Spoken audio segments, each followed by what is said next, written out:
Are you ready? Press R in chat if you're ready. Are you ready to hear from RPG after almost a year of silence? Everybody's wanted to hear from him. The lovers, the haters, the Ralpha males, the Feaserheads, they've all wanted this. And you're getting it live right now on the motherfucking Killstream.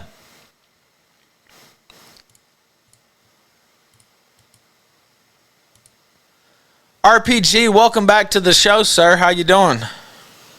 Yo, Ethan Ralph, what is going on, man? I am feeling great today. How about you? It does feel like a red letter day, I have to say. And it's good to hear your voice. It's been a while since I heard it.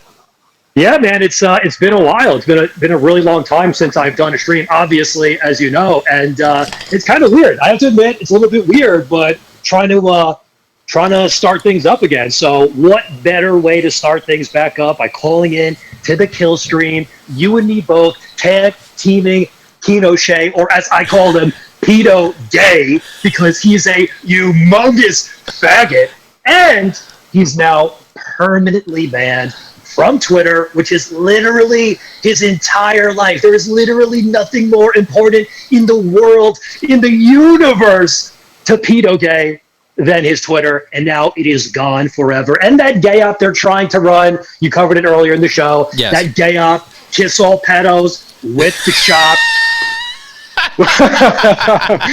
you call them take a pedos, which is funny. I call them kiss all pedos. Either one works. Yeah. They're both fitting for him. I think kiss all pedos is better, though. We shouldn't give him a crown. We shouldn't give him any sort of crown, yeah. Totally agree. A little more fitting to kiss all pedos. But they're trying to run that up. It's not going to work. It's already been debunked by you, by me. So feeling incredible today. And many are saying today is the best day ever. And I cannot agree more. By the way, awesome return intro there from you, sir. I tried to get it hyped, and I think you even out-hyped me with your promo there. That doesn't happen too often. I don't admit it too often either. So I think you even out-hyped me. Now, first off, talk about a little bit about what happened to you for those who don't know. Let's just go through the whole thing, if you don't mind. Yeah, sure. I mean, I did figure at some point we would get to that, but we could get to it straight away. Well, we're going to get back to Kino Gay. Don't worry about that. But just what happened exactly, and why were you driven away? What did they do? Like, what exactly occurred?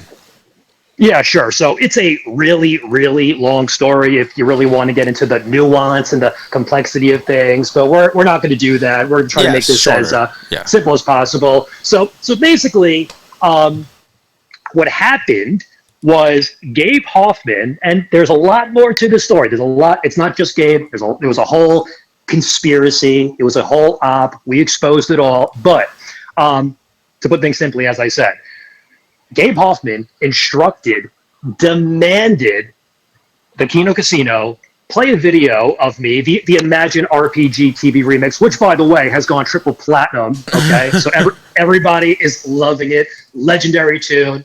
But that was a video that everybody knew at the time was not exactly the most flattering for me because, obviously, I was a deranged Nick Seether for 2 years or so, right? So to play this video of me where I'm singing Nick's praises, and things between me and Nick have totally shifted since then. So everything is, cool between us, and that's all been squashed. But at the time, I was a deranged Nick Seether, and they played this clip of me knowing that it was, it's an embarrassing clip. Everybody knew that would be embarrassing for me. That's why they were playing it. And a lot of people, they get the events wrong when they're going through, what happened, the timeline. People like to retcon. They like to rewrite history. They like to make things sound as bad as possible. You're dealing with lying faggots and seethers who are never, ever going to give it to you straight. But what actually happened after the Kino Casino did that was I was supposed to stream that day. I was supposed to stream after or the next day, I guess it was. I was supposed to do a stream, but I decided not to because basically what they did before the entire sector was they launched this. They basically launched this salvo upon me, and initially, what my gut or my instinctual reaction was that I. Hold on. We lost him. Hold on. Oh, wait. Go back. Repeat that last part. So my reaction... Yeah, go ahead. You're back. We just lost your last sentence, but just repeat your last sentence. Go ahead. Okay. So basically, they played that video, and then what I was going to do was I was going to the next day, I was going to, do a response stream, but I said, you know what? I don't want to be... Oh, no!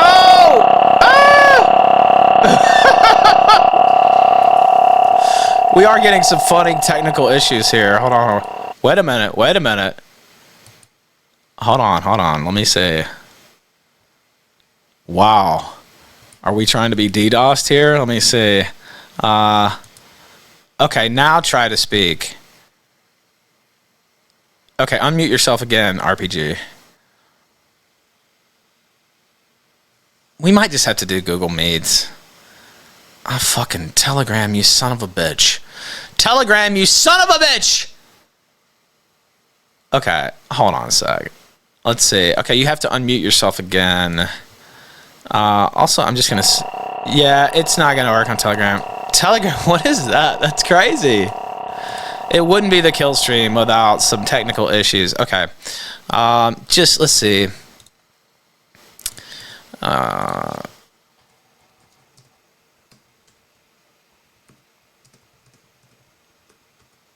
Let's see. Telegram glitching. I think it's fitting, though, that happened. All right, let me also... Because...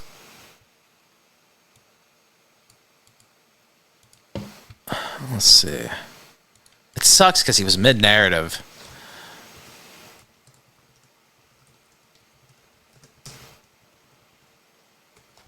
Okay. All right, let's try Telegram. He wants to try Telegram one more time. Okay, let's try it one more time. Okay, go ahead. We'll try Telegram one more time. If not, we have Google Meet on standby. Telegram sometimes is glitchy, but it was a funny glitch at least. It was like, but go ahead and return to speaking. Okay, so I was like talking for like probably 2 minutes there before I realized we were disconnected. So I'm not exactly sure which part of the story I was up to. And I don't want to repeat too much because I don't want it to be boring. That's fine. But I'll just hop back into it. So you heard me talk about the part where I said they played the video, right? They played the Imagine video. Yes. Okay. Which Gabe Hoffman instructed them to do because Gabe Hoffman, basically with Gabe, he found out through one of the A-logs that, I didn't like him. I wanted nothing to do with him. Like even as an A-log, I wanted nothing to do with him just because like he's like one of the last people in the sector that anybody wants to associate with. Like even though I was a Nick Seether, being associated with Gabe Hoffman is just like horrendous optics, and there's nothing likable about the guy at all. He's totally cringe. He's a complete faggot and loser. So he wanted to get revenge on me, and he was using his proxies to do so, Kino Casino being one of his proxies. So they played this video knowing that it wouldn't be flattering for me as a Nick Seether. Okay, so the next day I was supposed to do a stream, but I didn't do the stream because I was like, you know what? I don't know if this is going to be like a sustained attack against me or if it was just a joke and everybody, they're just going to move on to like the next day's content. So I didn't do a stream because I wanted to take a wait and see approach. I wanted to see, okay, like what's their next move? Anyway, turns out that their next move was to dox the fuck out of me. Now, there's people in the audience right now, the haters, the seethers, they hear me say that and they go, they didn't dox you? You were already doxed.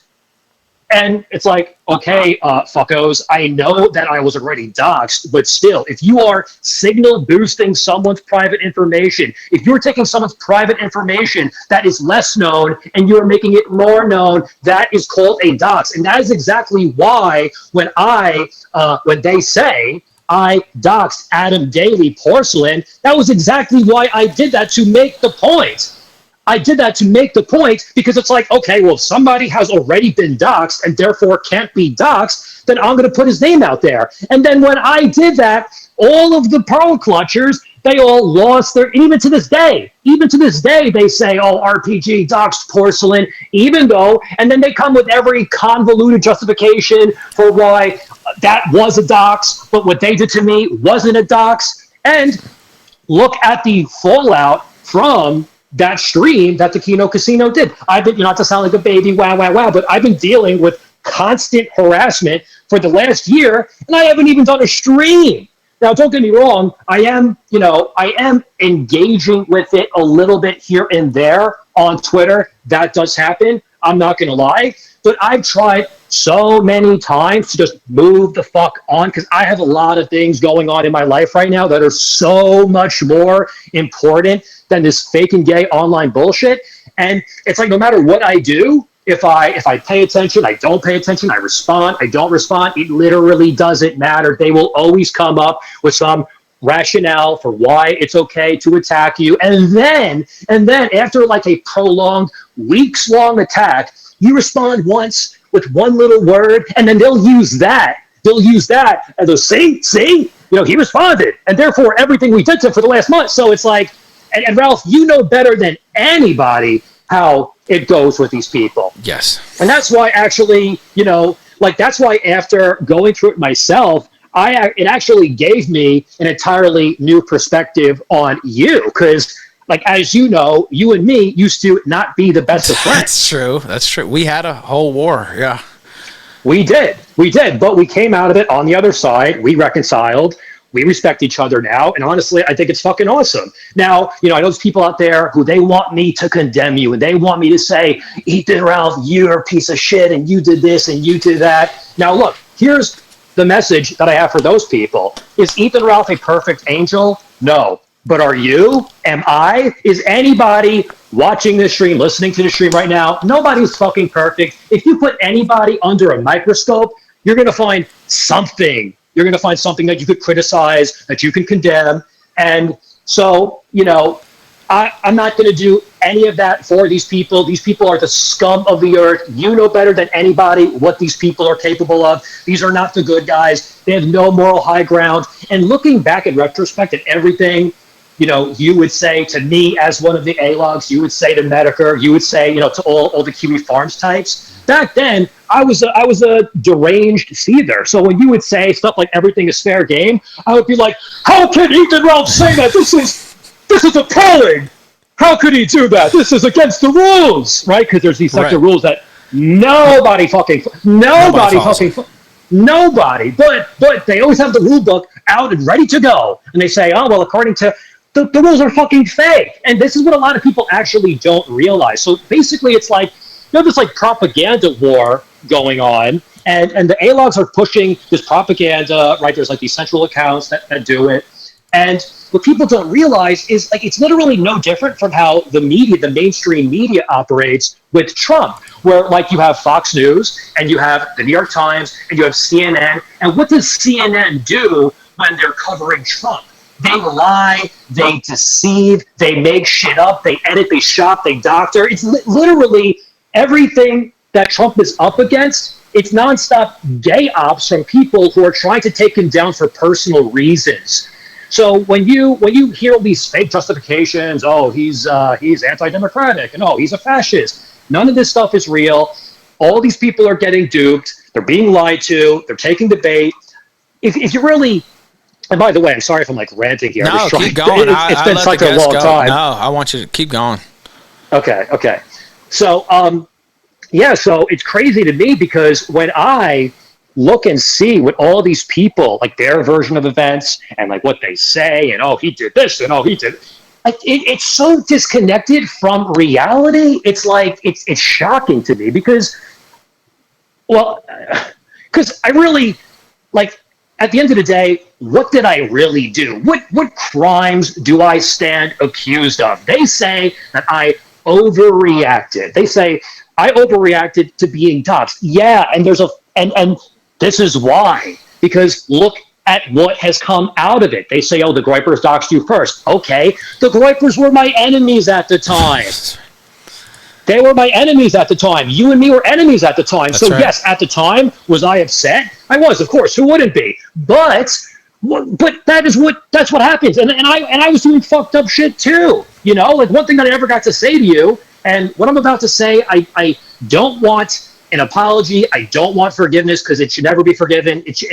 There's no excuse for, you know, what I'm about to apologize for. Anything I ever said about your mother is totally unacceptable. And I never got the opportunity to, you know, say that and get that off my chest. But there's just absolutely no justification. It's just when you get wrapped up in this sector garbage, this sector toxicity, it really makes you do so. Like I've done a lot of things when I was streaming as an A-log that I've come to totally and completely regret. Because like I said, I have a totally new perspective on the reality of the situation. But getting back to like the Kino Casino. Once you said that, I want to say this too, because I said some things about your mother and family and stuff, and I want to apologize to you for that. But when, like you said, once you get in this mindset and it's, you know, a battle and, you know, a lot of things get said that, you know, you wouldn't normally say, right? And, you know, yeah, we both went below the belt, and so I want to apologize for that as well. So I just wanted to say that, and I'll let you continue. But the whole point, and you're hitting on it right here, is we were enemies. We were on opposite sides. The people who ostracized you, who basically tried to ruin you and have kept you from streaming and visited your house, you know, taking pictures outside of your house, took you to court, tried to put restraining orders on you, tried to ruin your life, were your supposed allies. Right, exactly. And that right there, that is the difference. The difference is, Nick, at the time, we were enemies. You at the time, we were enemies. So does that justify what happened? No, but it can be explained. It could be rationalized. This is what people do when they're fighting with each other. But when it came to the Kino Casino, when it came to Judas, when it came to all these other people, all these other snakes and rats and cockroaches, what was their excuse? Their excuse was, oh, it's funny. Oh, it is funny for us to completely smear you, to completely destroy your reputation, lie about you. So that's the thing. That's why one cannot be compared to the other. Because if an enemy attacks me, that makes sense. But if people that I'm friendly with, if people that I'm allied with, like that's the thing. Weren't we supposed to be this triumvirate, me, Judas, the Kino Casino, and we were supposed to take down America first, and we were supposed to take down Nick Fuentes? And then what ended up happening is everybody snaked on me because that mission had failed. It became totally clear to everybody that was never going to happen. Okay, if you look at how Nick is doing. Nick is doing better than ever. He is absolutely, and people are going to say, oh, you're sucking him off. Oh, no, that is an objective statement of truth. He is doing better than ever before. He's raising more money than ever before. He has more popularity, more influence than ever before. They just put him back on Twitter. He already has 300,000 followers. He blew past Destiny. He is influential. And I didn't get into streaming because I wanted to be a fucking drama streamer. I got into streaming because I very deeply, to my core, care about politics. I care about the political conservative mission. And there is nobody who better represents the thing that means most to me in this world than Nick Fuentes. And those are just the facts. People aren't going to like me saying that. They're going to go, no, because you can't say one kind thing about the guy. You can't say, and they're going to say, oh, well, Nick did this to you. Nick did that to you. Yes, he did. I know that he did. We reconciled. We put it past us. We locked horns, and then we both moved. And the thing is it's not like I was mad at him for 5 minutes. It was 2 fucking years. It was more than 2 years. So, like, did I not war with him long enough? Do I have to do it for the rest of my life? Especially when it becomes so obvious that his star is not fading. He's hanging out with Kanye West. He's having dinner with Donald Trump. You know what I'm saying? Like, this is not me. This is not me going on a like a PR tour for Nick. He doesn't need that. It's just because these people are totally fucking delusional. You see them; they're still pushing these years old gay ops on him. It's like all they have left is the greatest hits because there's nothing currently that's happening that they could use against Nick, America First. And like, it's just, guys, if you don't like Nick, okay, move the fuck on though. Like, it's just time.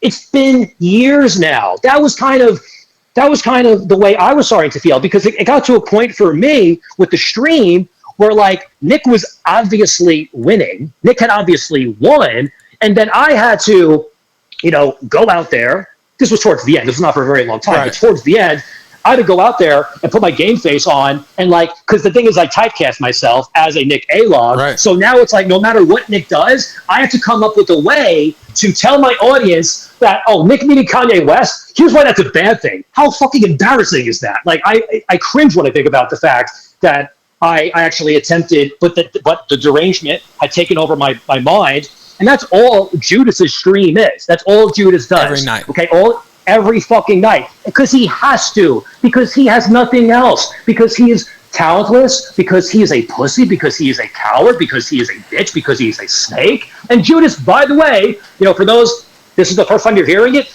Judas did snake me first, which is why everything that happened afterwards happened. And I don't want to go through the full history of it all. Sure. But Judas did a stream when I was taking heavy fire. Judas did a stream where he just verbatim echoed the talking points of my enemies. Fucking-batum. And he was shaking and he was trembling as he's known to do. Like he did against Nick. We'll get to that in a minute too. But keep going. He got absolutely steamrolled by Nick in front of the whole fucking movement, the whole fucking sector. What an embarrassment. This is your moment. This is...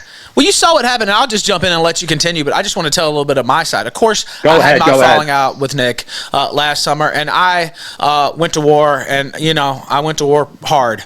And looking back on it now, I see it as a mistake because I joined in league with a bunch of snakes, including Judas, and you saw how that ended with them stabbing me in the back and, trying to ruin me, right? And, I'm not trying to brag, but, I was putting in heavy work against America First for what I consider now to be trivial reasons, right? I just felt disrespected, and I had my personal life was falling apart, and I was kind of susceptible to a heel turn, you know what I mean? Right. And I went in, and they couldn't handle it because I was taking over the game, basically. And so they attacked Power Chat. They started attacking me. Oh, he's relapsed now. Let's make Ralph the content. And they basically broke the coalition that I had built. And then I realized these people are faggots. Why would I want to be on the same team as them? And then also, I haven't talked to Nick since everything happened.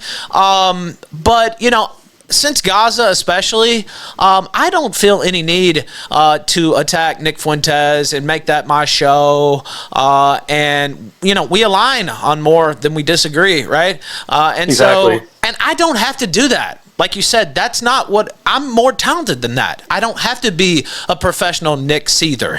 I can do interviews with people like you, and Patrick Howley's coming on later, and debates and stuff like that. I don't want to typecast myself as that. And also, I don't want to be doing the work of the Jewish Zionist Gabe Hoffman, who is the real brains behind the whole attack on Nick and funds the whole operation.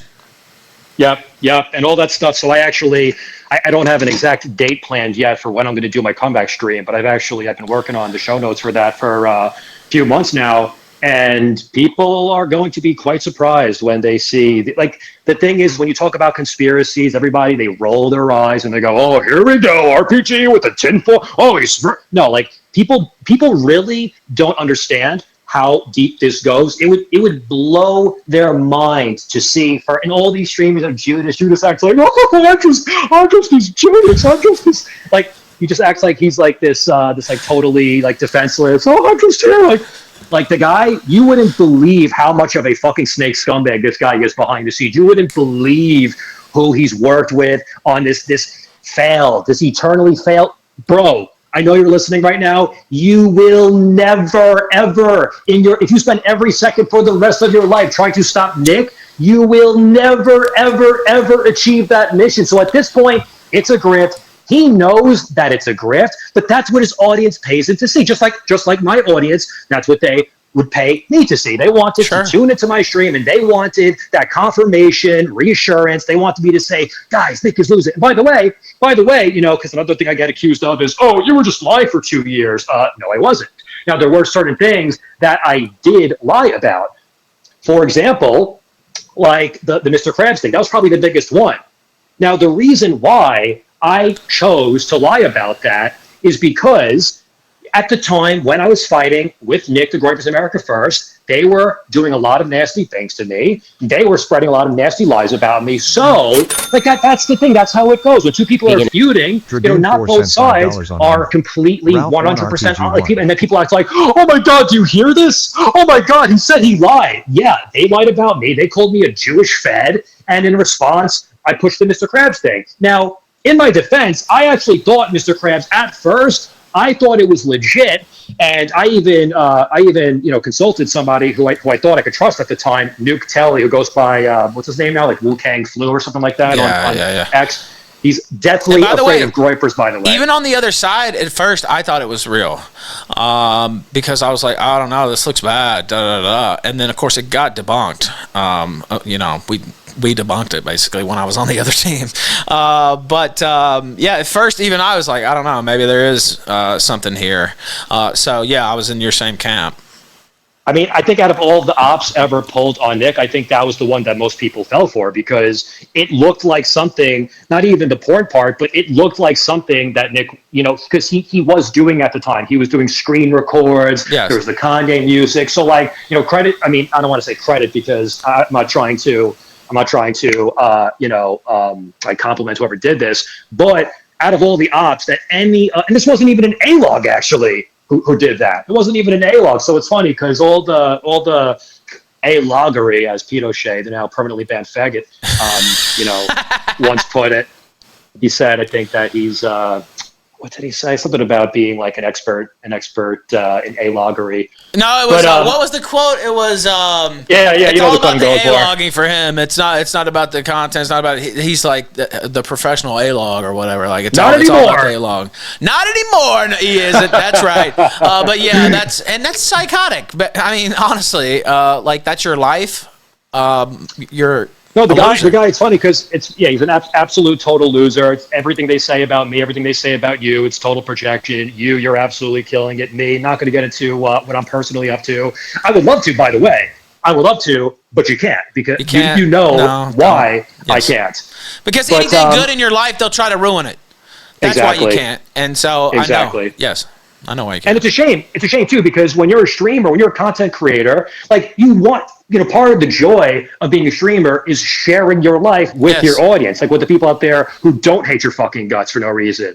So, really it's a shame that it's gotten to the point for me where I can't even share, just like basic moments of my life with the people who actually, do support me because anything I put out there, like you just said, they're gonna come after it. They're gonna try to destroy it. I think I was talking about Judas there, right? You know what it is? There's like 1,000 different things that I'm trying to get off my chest right now because it's been like almost an entire year since I streamed. So I'm sorry if I'm all over the place, but I'm just trying to hit like all the points. No, keep hitting it. I think. So Judas, I was saying how. Judas is a complete. Oh yeah. So we're talking about Judas as a complete failure at life. And the thing is, as you know, Judas, he's gonna do a stream obviously in response to this, and he's gonna puff his chest out, and he's gonna act like he's a big tough guy, bro. We all saw you jittering Judy before the homosexual. You were confronted by a literal cocksucking homosexual, and you were trembling. We all saw that hand shaking. The guy was convulsing. Then even in a voice chat, not even face to face, but in a voice chat with Nick, absolutely. Then I got him on. I got him on. Yes. He wouldn't have got on without me. My audience forced me on the show. I wouldn't have even got on if my audience hadn't have forced me on just through sheer spammery. They got me on, and then he was in my DMs, and he's like, hey, get me on. And I'm sitting here thinking, okay, well, this was Nick's number 2 for years. He's been bitching about him for a year straight. If anybody could, he knows everything. He must have all the dirt, right? He must be ready for this moment, right? This is what he's been waiting for, right? So I'm sitting here thinking, all right, here's your chance. chance, and I got him on, and he got absolutely destroyed in the worst blood sports performance I've ever seen, and this is not hyperbole. He was quivering like a bitch. It sounded like he was having flashbacks to when Nick used to slap him around in private. He sounded like an abused spouse, and not to make it a gay thing, but that's how he sounded, right? Like the old number 2 who used to always get bitched out, right? That's what he sounded like. He was just quivering and just had no answers for anything and just got blown the fuck out. And that's the thing. You were setting him up for the moment of his A-logging career. For the win. I set him up for the biggest moment of his career. Yes. And that, without exaggeration, was supposed to be the biggest moment of his, because there's nothing in this guy's future. All he's going to do, what comes after Nick? What comes next? Nothing. This is what the audience that he has, this is what they pay him for. And it's actually kind of interesting, I think, for some people to probably hear my perspective on, how I was going about my streams towards the end when it became blatantly obvious that Nick had won. Because that's what this is what everybody needs to understand. That's what Judas is doing right now, every night before. And that's why he barely streams anymore. By the way, Judas, I don't watch your streams. I not watched literally, and I know they're going to say Cap, literally, I've not watched one single second of any of your streams since I stopped streaming, because why the fuck in the world would I ever waste my time doing such a thing? Never happened. Now, I do have people, obviously people tell me, oh, this person said this, this person said that. And that's the only way. That's the only reason why I know anything at all that's going on, because otherwise I'm working like 24/7, 7 days a week. I'm working around the clock, and but I do hop on Twitter. I take little breaks, 5-10 minute breaks here and there. Like, people tell me, oh, this is what's going on here. So that's the only reason why I know at all. Well, he's happening. obsessed about you, and I see New Age in chat.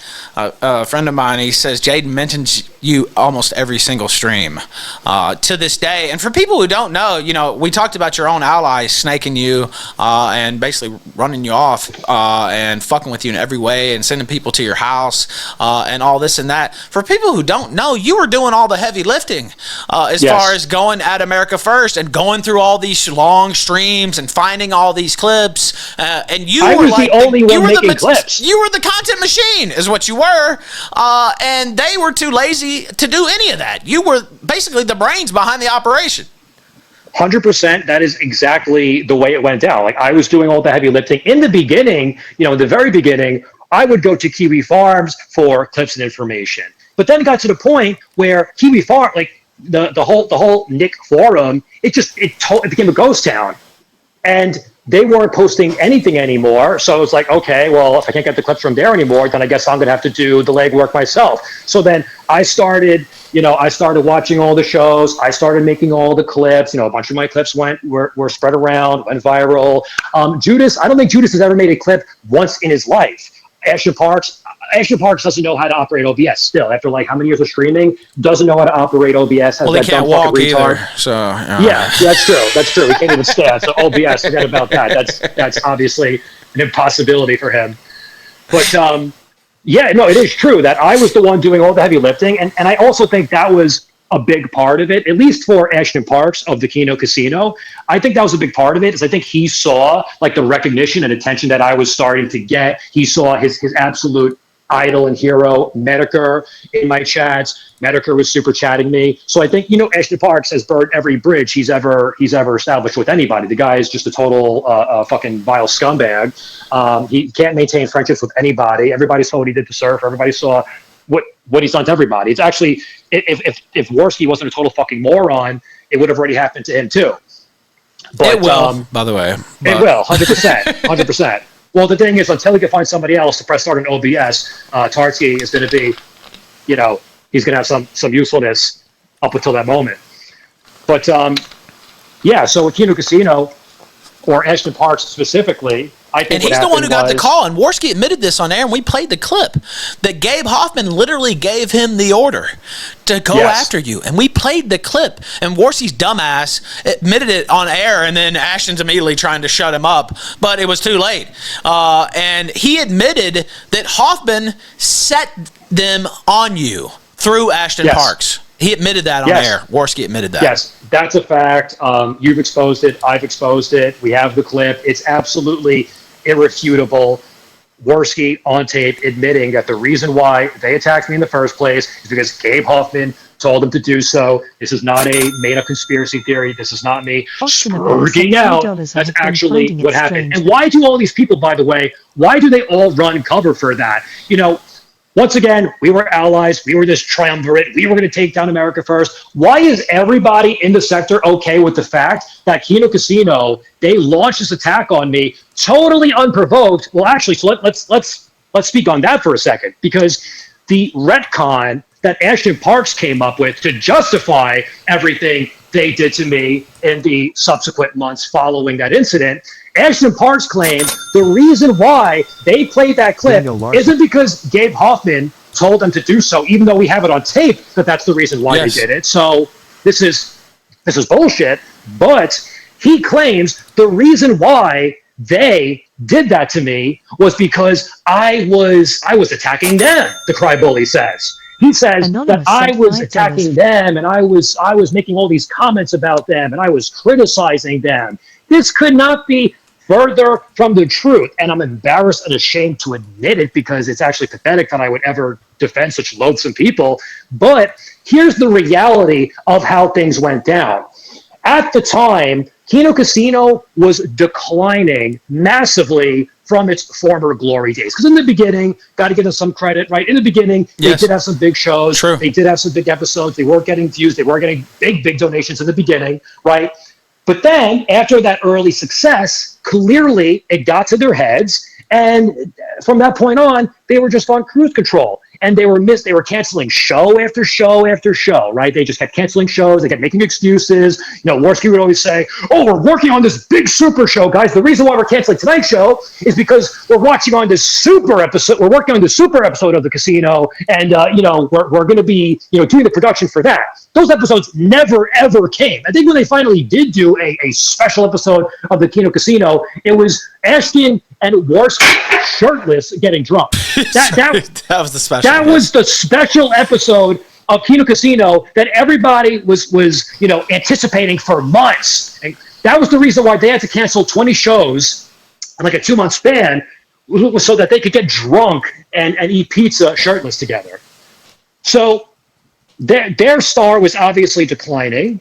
And like I said multiple times now, there was like this triumvirate between me, Judas, Kino Casino. So there was a lot of overlap between our audiences, right? People would watch me, and then they would watch Judas, and then they would watch the Kino Casino. And I was kind of like, I was the smallest of the three.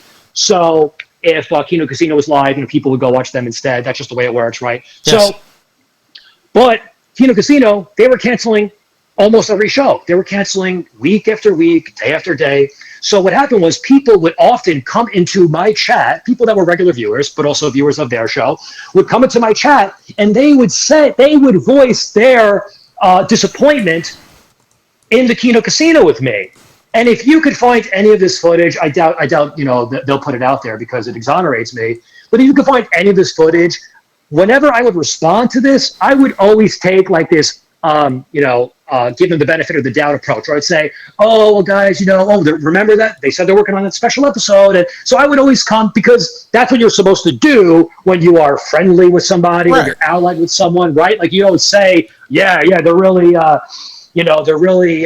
blowing this off. No, you come up with excuses. You can't try to defend them. They're supposed to be on your team, right? Yeah, I'm the same way, right? Like, you're not going to throw them under the bus, right? Right, it's a totally normal thing. So, but the thing is, it was so apparent that they were slacking off that what I would do, and by the way, I did not even know that they were like watching my streams at the time. I didn't know that they were listening to what I was saying. Apparently they were, but I wasn't talking shit ever. All I did was I came up with excuses, and they said, yeah, well, maybe, it was gentle, very light, constructive criticism at worst. And the reason why I gave that gentle, light, constructive criticism is because I wanted to see them return to their former glory days. It was true. It was undeniably true that the show was declining. It's like if you watch a television show and the first two seasons are great, but then season 3 isn't so good. you might not abandon it right away. You might say, oh, well, you might come up with some cope, with some rationalization for why season 3 isn't so good, but maybe season 4 will be better. Right. That's essentially all I ever said about the Kino Casino. And Ashton, what he says is, oh, well, the reason why I doxed the fuck out of him, which incited huge amounts of harassment that I've been dealing with for the last year against me, the reason why that was justified is because I attacked him first. Fuck you. That is it is a blatant lie. They've never produced evidence. They never will produce evidence because it didn't fucking happen. But, unfortunately, what ended up happening in the end is the people with the biggest microphones were the ones who won. Because, they had control of the narrative. I mean, it's just a simple matter of numbers, right? Like, they had a bigger audience than me. They had a bigger following laid than the me. way, by the way, on Twitter with a bunch of bullshit. Yeah, keep going. Right. Yeah, so there's this collaborative effort by these accounts with bigger followings than mine. In group chats, and they sit around and they spin these narratives. Yeah, go ahead. Right, exactly. And that's what happened. And a lot of people don't realize that that's what happened. A lot of people don't care that that's what happened. And, like I said at the very beginning, it's mind-blowing to me when I see what people say happened versus what I know happened because I experienced it firsthand. It's just like, it's literally, it couldn't be more disconnected. So, that's why I'm calling it to the stream today, because getting Kino, I actually call him Kino Faggot, even though it doesn't make sense. I just like calling him a faggot because that's what he is. So, like, I am always referring to him as Kino Faggot. But that's why I'm calling in, because I wasn't planning on doing an appearance on any stream until I was, fully, because, like, once you put yourself out there, you're kind of inviting some, some bullshit. So I just thought today was the perfect day. We knew we were going to do it. We talked about doing it, but I was like, today's the day. We have over 600 live here just on Rumble alone watching this. So I think it was the right call. I want to read some of these comments to you, and we'll get back to the story here. Sure, man, sure. But there's been some sent in. First off, Dragoon, this played, but it says Ralph 1, RPG 1. Austin A. Bear says, I have been finding it strange that RPG has been MIA for about a year, but I still see comments about him daily from the Spurgs, and then he says deranged.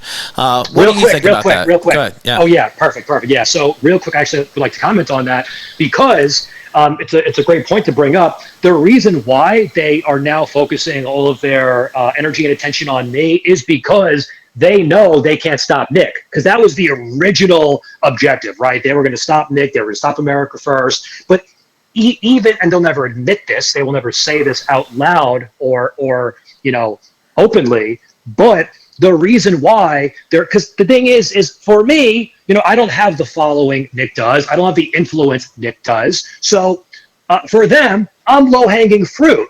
Like they could all gang up on me. It's very easy for them to do so. And that's really all it is, it makes them feel like they're accomplishing something. Like they all successfully were able to smear my reputation. They were successfully able to get me to stop streaming, right? They couldn't do that with Nick, which like actually would be achieving something of importance. Because like, let's just be honest, I was never going to be a breakout star in the in the streaming industry. Like that was never going to happen. I gave it a shot, right? I didn't know how things would go, but it just was never going to happen. And that's why, in a way, I know people will say this is cope, but in a way, it's kind of a good thing that things turned out the way that they did, because it pushed me. It pushed me forward in life, and it gave me the opportunity to move on to something else that is, far more fruitful and better off for me.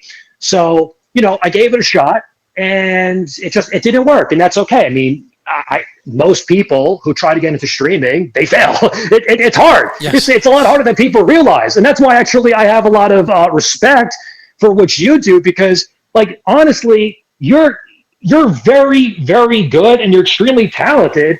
Like people don't realize how hard it is to do what you're doing. It's actually like, because the thing is you're not like the biggest streamer in the world, right? No. But you're pulling these huge guests. You're hosting these panels. You're hosting these debates. Like you're a content machine. People don't, because it's like it's not labor. It's not like construction. People don't realize how. And actually, I think Hassan made a comment about this recently, where he was talking about sort of like how mentally taxing streaming is. Yeah, and he got like dragged for it because he went a little too far with the point. But the point he was making, now he went too far by saying it's harder than a regular job and all this and that. I don't really agree with that. I mean, manual labor, etc. Definitely that's harder and more taxing. But people don't understand that it is draining to come out here and talk for 8 hours a day, right? It is draining to have your whole personal life out there on display and people attacking you from every direction. And it's a unique job that most normal people can't really understand. They can, and because they can't relate to it, when they hear like you and me discussing this right now, like they're rolling their eyes. They're like, "Oh, how ridiculous!" Yes. And they're never going to get it. And that's not me saying, "Oh, we're better than them," because they're not going to get it. But because they don't have direct experience with it, they're just never going to relate, and they're going to say, "Oh, what a joke!" Cry me a river.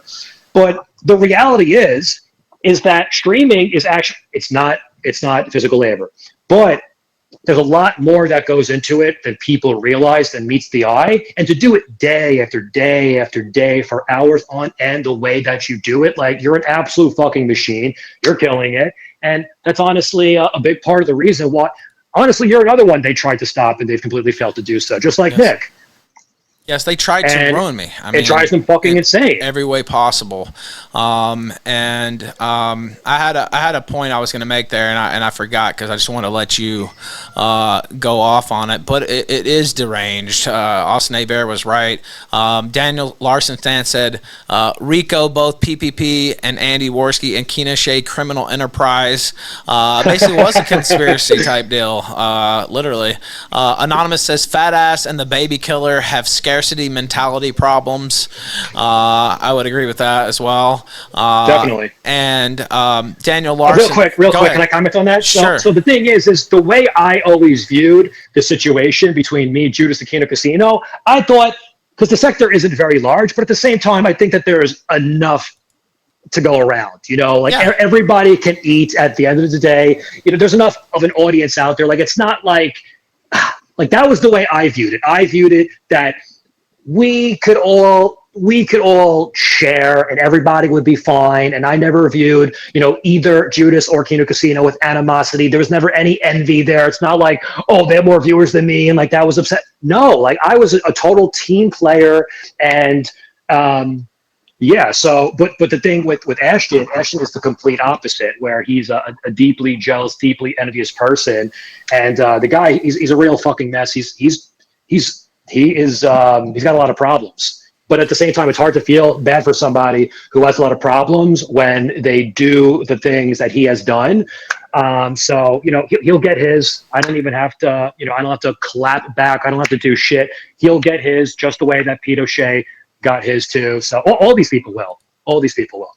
They will. I agree with that. And it's going to be a beautiful day. And I see Daniel Larson saying, by the way, send in any more questions, anything else.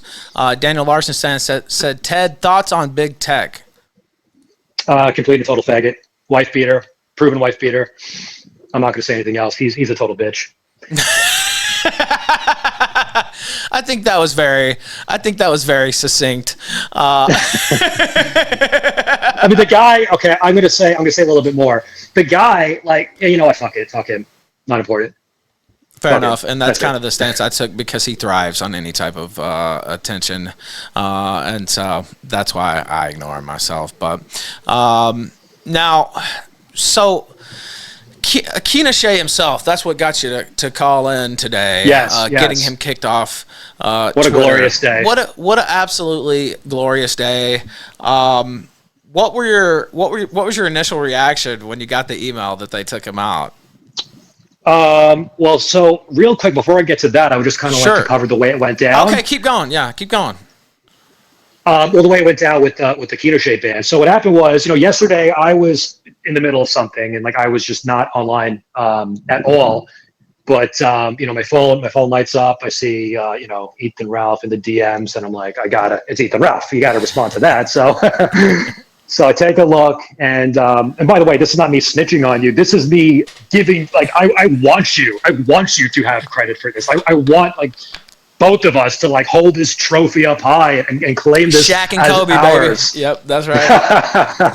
Yeah, baby. So so you hit me up and you let me know, hey, by the way, you could possibly report this for impersonation. And as soon as I saw that, boom, I took action immediately because, I'm thinking, you don't want too much time to pass. Maybe he'll realize that he's in violation of the rules. Maybe he'll actually add parody to his name, which he didn't do, didn't add it to his name, didn't add it to the bio. And as Ralph pointed out, even if he did add it to the bio, it still wouldn't have mattered because it's got to be in the name. Right. So as soon as I saw that DM, leapt into action. And, I sent Twitter my government identification. They were immediately able to detect that this account was fraudulent, that Kinochet was indeed impersonating me, and they blew him the fuck out. And he lost the can you imagine what he's going through right now? It is not an exaggeration. Literally, it's not an exaggeration at all. Like right now, I'm surprised. Not that I wanted to do this, TOS, but I'm surprised he hasn't blown his brains out yet. Like this is, without joke or exaggeration, the most important, the only thing in his life, the only thing that he has in his favela down in South America. This is it. This is it. There's nothing else. He is fucking ruined right now. And the best part of all, you want to talk about poetic justice? You and me, Feaser and Ralph, we are the ones. Of all the people, of all of his enemies, you and me, this is like a total and absolute nightmare for him that you and me together are the ones who took him out. Like let the history books of the sector, let it be known that Ethan Ralph and Teddy Feaser, we are the ones who took him out. That feels great to say. It's poetic justice. It really is. It's poetic justice. It couldn't be more perfect. And like you with the alley-oop, me with the slam dunk. That's right. It's like, breaking the backboard. Old school 90s style when the backboard used to actually break. Yeah, that's right. NBA Jam, backboard breaking on that bitch. Also, there's another super chat coming in. Anonymous sent $50 07 RPG. Hold on. By the way, guys, get those super chats in. Get them in. You got to. Ralph was the only person in the sector who could get me to do a stream today. So you got to support this man. Get those super chats in. Thank you. And I'll first off, Clutch sent this in, and then I'll play that one over the top since it was a 50 spot. Clutch says, I think I know the answer to this, but would you ever be willing to squash the beef with Big Tech? I think I know the answer already there, but you can answer that if you'd like. The thing with Big Tech is I already tried to squash, so we had beef. The way our relationship started with Big Tech was beef. That's how it started.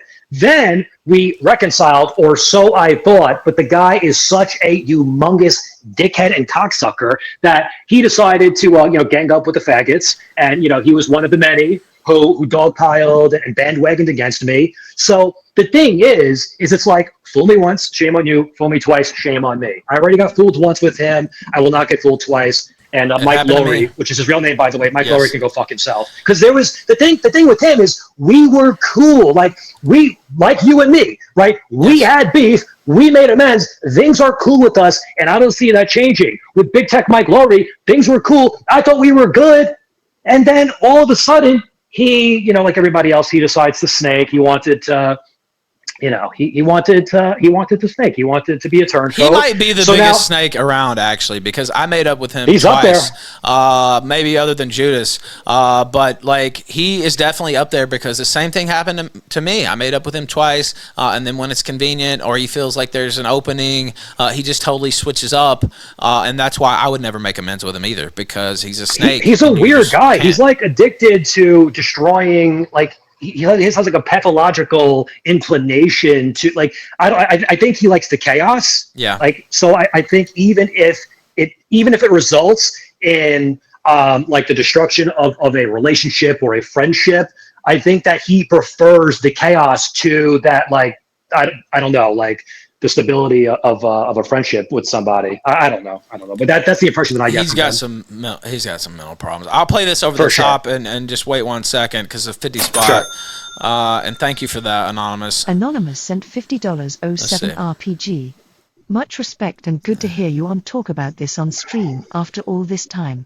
Only on the Killstream, baby.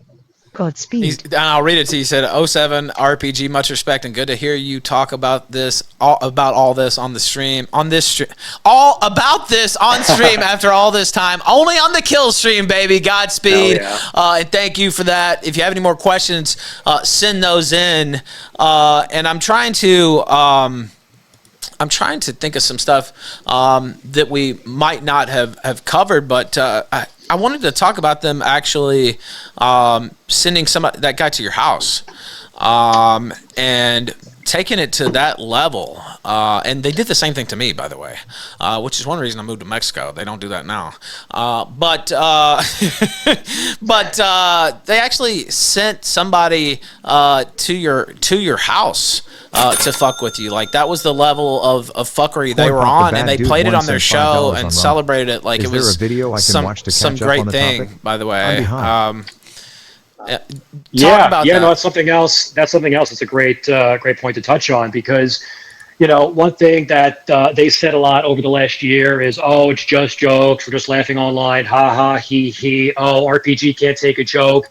And the thing about that, the point that I always make because I can take a joke. I laugh at myself all the time. I get it. I'm a funny, goofy, silly person. So it's like, I'm not like that. I'm not oblivious to that. I know who I am. I'm cool with who I am. And like, these people, they're attacking me with all this bullshit. They think that, oh, he can't take a joke. Godwinson, when I was warring with America First, Godwinson got a cozy channel, and he did several streams where he ruthlessly attacked. It was ruthless. And I can admit that. It was ruthless, and he was tearing me apart. Now, like, 90% of what he said wasn't true, but it doesn't matter. Well, that's always Godwinson. Right. Yeah, like, it was almost entirely false, but it doesn't matter because, like, people don't know what the truth is, and they just assume that he's telling the truth, like they do with the Kino Casino. They just assume it's truth.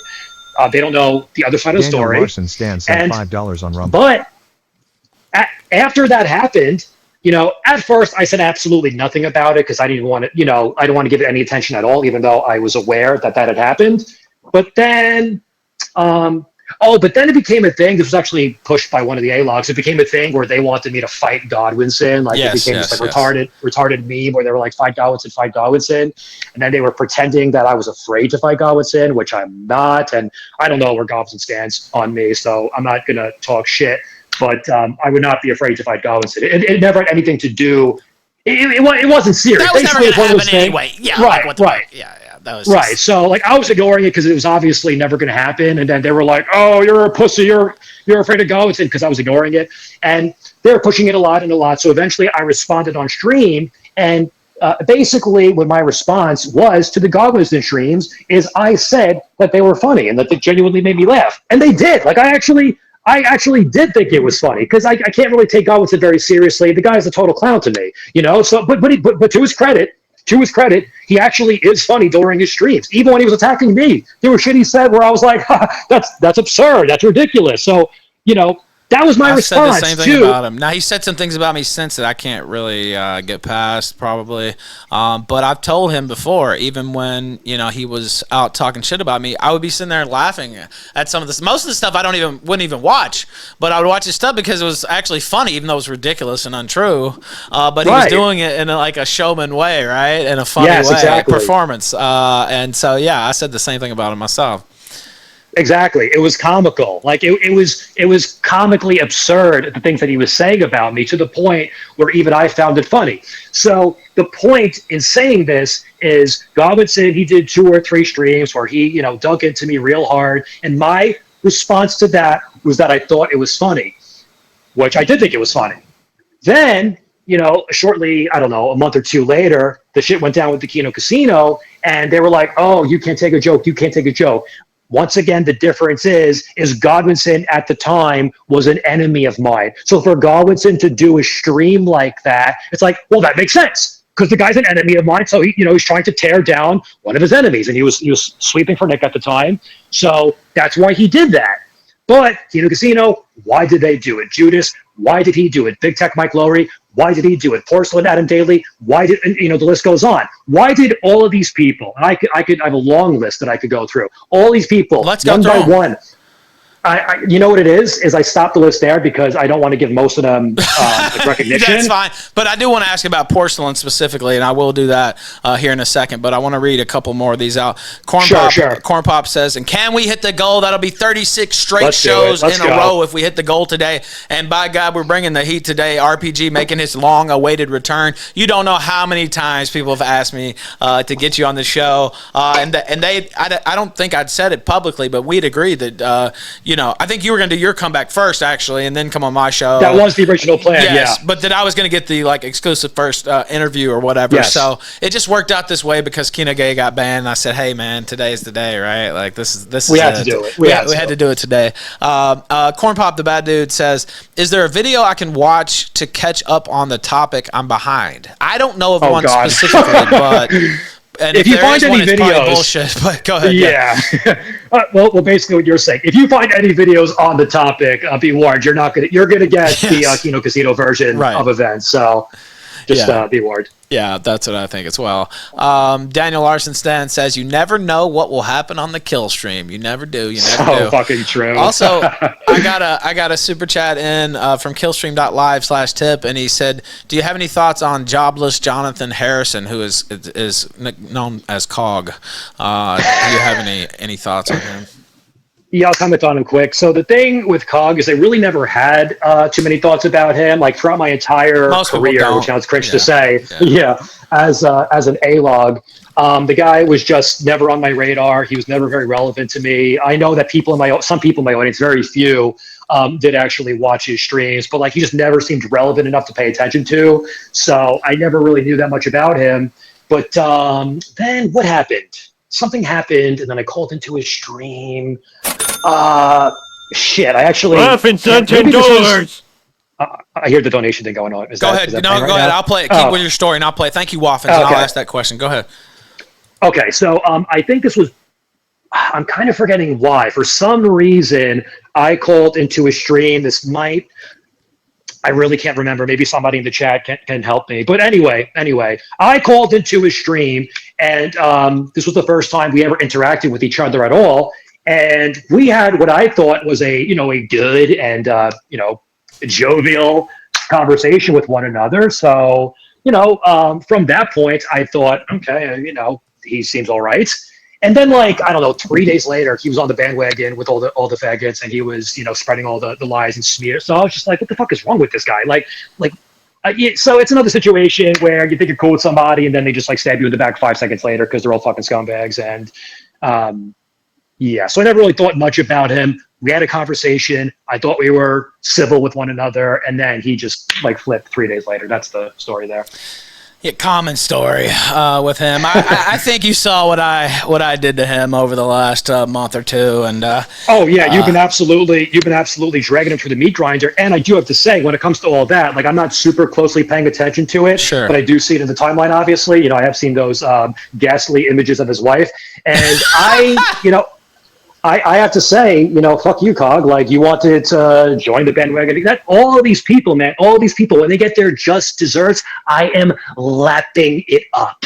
I am lapping up the just desserts because all of them deserve it. Because I never did anything wrong to any of these people. It's not in my nature. It's not the kind of guy I am. I will never be the first to turn. I will never be the first to flip. If you respect me, if you do right by me, I do right by you. That is my code. That is my ethical code. That's how I operate. So, so when I see these things happen to these people who came for me for literally no fucking reason, you got what you fucking deserve. 700 live here just on Rumble alone on the Killstream. RPG's return.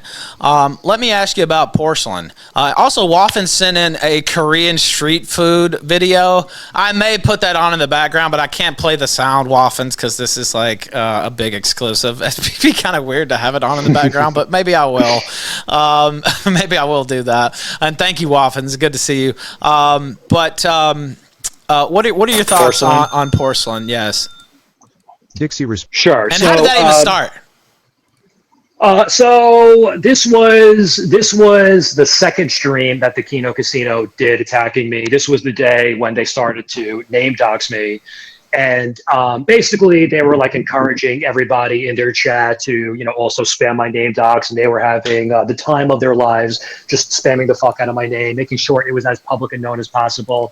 Which, as you can imagine, I did not find extremely amusing, because the thing about putting someone's name out there, it's pretty fucking obvious. But like, if you put someone's name out there, that's the key to everything else. Yes. So some of these idiots might say, oh, it's just your name, what's the big deal? Yeah, the name literally leads to every other piece of information about a person, especially when your name isn't Mike Jones, when your name isn't... Right, it's just pretty unique. Yes. Yeah, when your name is pretty unique, it leads to everything else, and it has, as everybody has seen by now.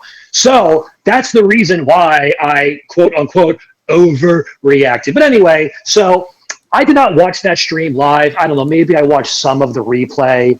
But I saw in the chat none other than Porcelain, real name Adam Daly. That is his real name, Adam Daly. And I'm repeating it because he says it's very funny when you put someone's name out there. So that's what I'm doing. Adam Daly Porcelain. He was in the chat, and once again, well, I can say the same thing over and over now, but with Adam Daly, it's somebody that I thought that I was cool with, that I thought that I was friendly with, that I thought that I was, like, these people that you just would never expect them to be so treacherous, to be such snakes. Let me give an example. So let's say, at the time I was in Nick A-Log, let's say Nick was doing a stream where Nick was doxing Porcelain, Adam Daly, right? And he was getting his entire chat to say Adam Daly, Adam Daly, Adam Daly, right? My response, my reaction to that would not be to hop into chat and join all the others in spamming his name, because that would not be a friendly or kind action. I should not have to explain any of this to anybody, but with all the gaslighting out there, apparently I do, so I will. Right? So that would not be a friendly thing to do, especially since everybody knows how important anonymity is in this sphere. Everybody knows that. Everybody understands it. Anonymity, super important, especially when you're political, and especially, when you're conservative, when you're a dissident, when you're racist, when you're sexist, when you're all these things. Anonymity, pretty important. So knowing how important that is, knowing how important Adam Daly's anonymity is to him, I would not join the choir, and I would not be in the chat going, Adam Daly, Adam Daly. But this is exactly what he was doing in the Kino Casino chat while Ashton Parks and Andy Perez, while they were name doxing the fuck out of me. He was one of the many who I saw in the chat. And when I saw that, I was like, well, that's pretty fucked up, man. Because, like, you know what I'm saying? Because don't you know how, like I just said, how serious it is to put someone's, like, you would think, especially him, he has a lot of enemies. He's made a lot of enemies over the years with his videos, with his documentaries. Sure. He has a lot of people who are gunning for him. So you would think that he understands better than most how I'm taking that situation. But he had no regard at all for what I was dealing with in that moment. So what did he do? Like the rest of them, he joined in and he was spamming my name in the chat. Spamming my name in the chat. So when I saw that, I was like, okay, you want to spam my name in the chat?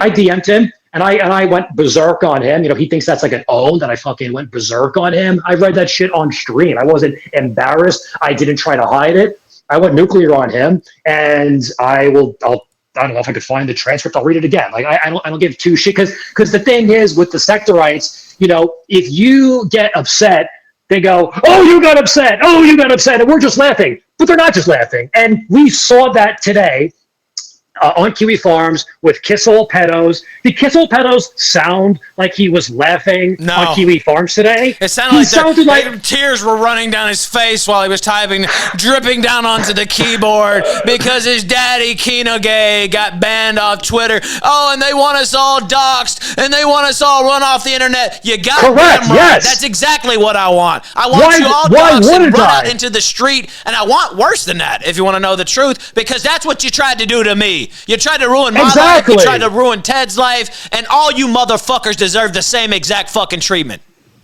Exactly. It's tit for tat. Like these people, they can do anything they want. They can do anything they want to you. They could try to completely destroy your life in every which way possible, destroy your reputation, smear you because it's funny to them, right? They could do anything they want. They could dox your family. They could do it all.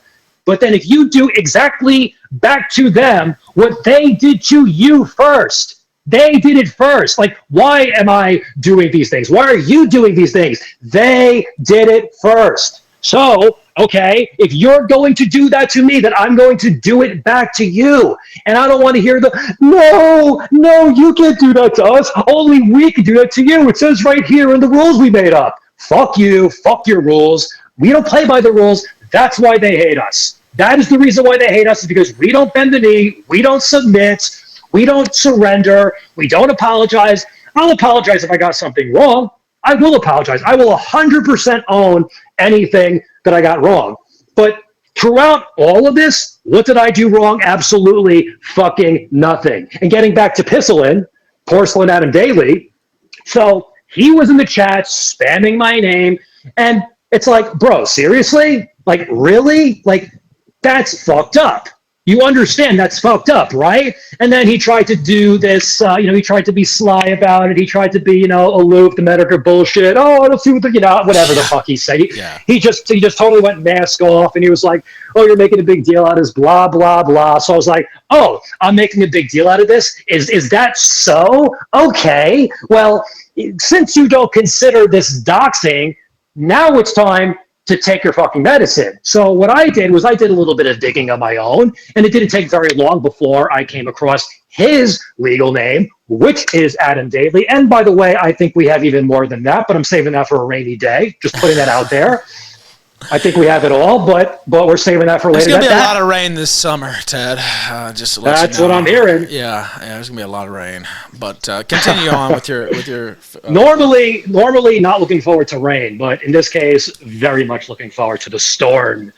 So, so I was like, okay, well, it's not doxing, and all of these people, all of my newfound enemies, they're all saying I'm overreacting and it wasn't a dox because I was already doxed. Okay, well, Adam Daly, he was also already doxed, which means by their own logic, by their own rules, which I'm following to the T. These are not my rules. These are your rules. You tell me what the rules are and I shall abide. And that is the only thing I did. So what did I do?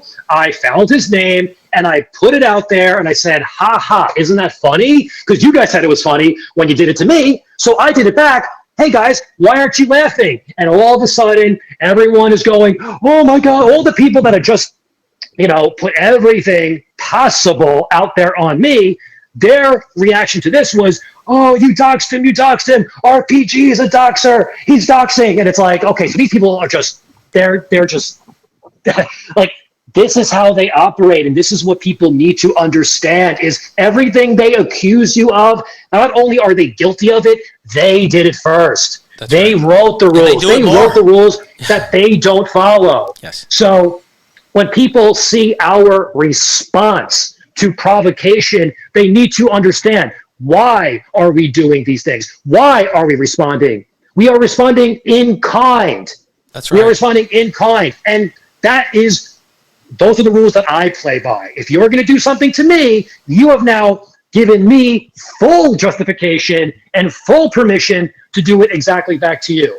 Another point real quick I want to make here is, they're talking about, oh, you doxed Adam Daly. Another thing, especially right now with Kino Faggot, is, oh, RPG's a flagger. Are you fucking kidding me? Dude, I have a screenshot of him trying to flag me off Kick, and they did flag me off Kick, actually. So anyway, that's bullshit. But go ahead. I just wanted to point that out. All of these people, there's a fucking encyclopedia on all the bullshit, on all the gay ops, on all the takedown attempts, on all the smears and the lies and the Like, are you fucking joking me? What was your reaction to pedophile Victor Sharp dragging me into court because he said that I was threatening to murder him? No such thing ever happened. Judas was going to testify against me in court. He was going to stand up. He's going to turn states against you? Are you serious? I swear to God, I swear on my life, I swear on everything in the world. The judge said This to me motherfucker was going to that go into court and testify that you threatened to kill Victor Sharp? he was going to testify. He was going to state before a judge that I was a legitimate and credible threat to Victor Sharp's life. Christ.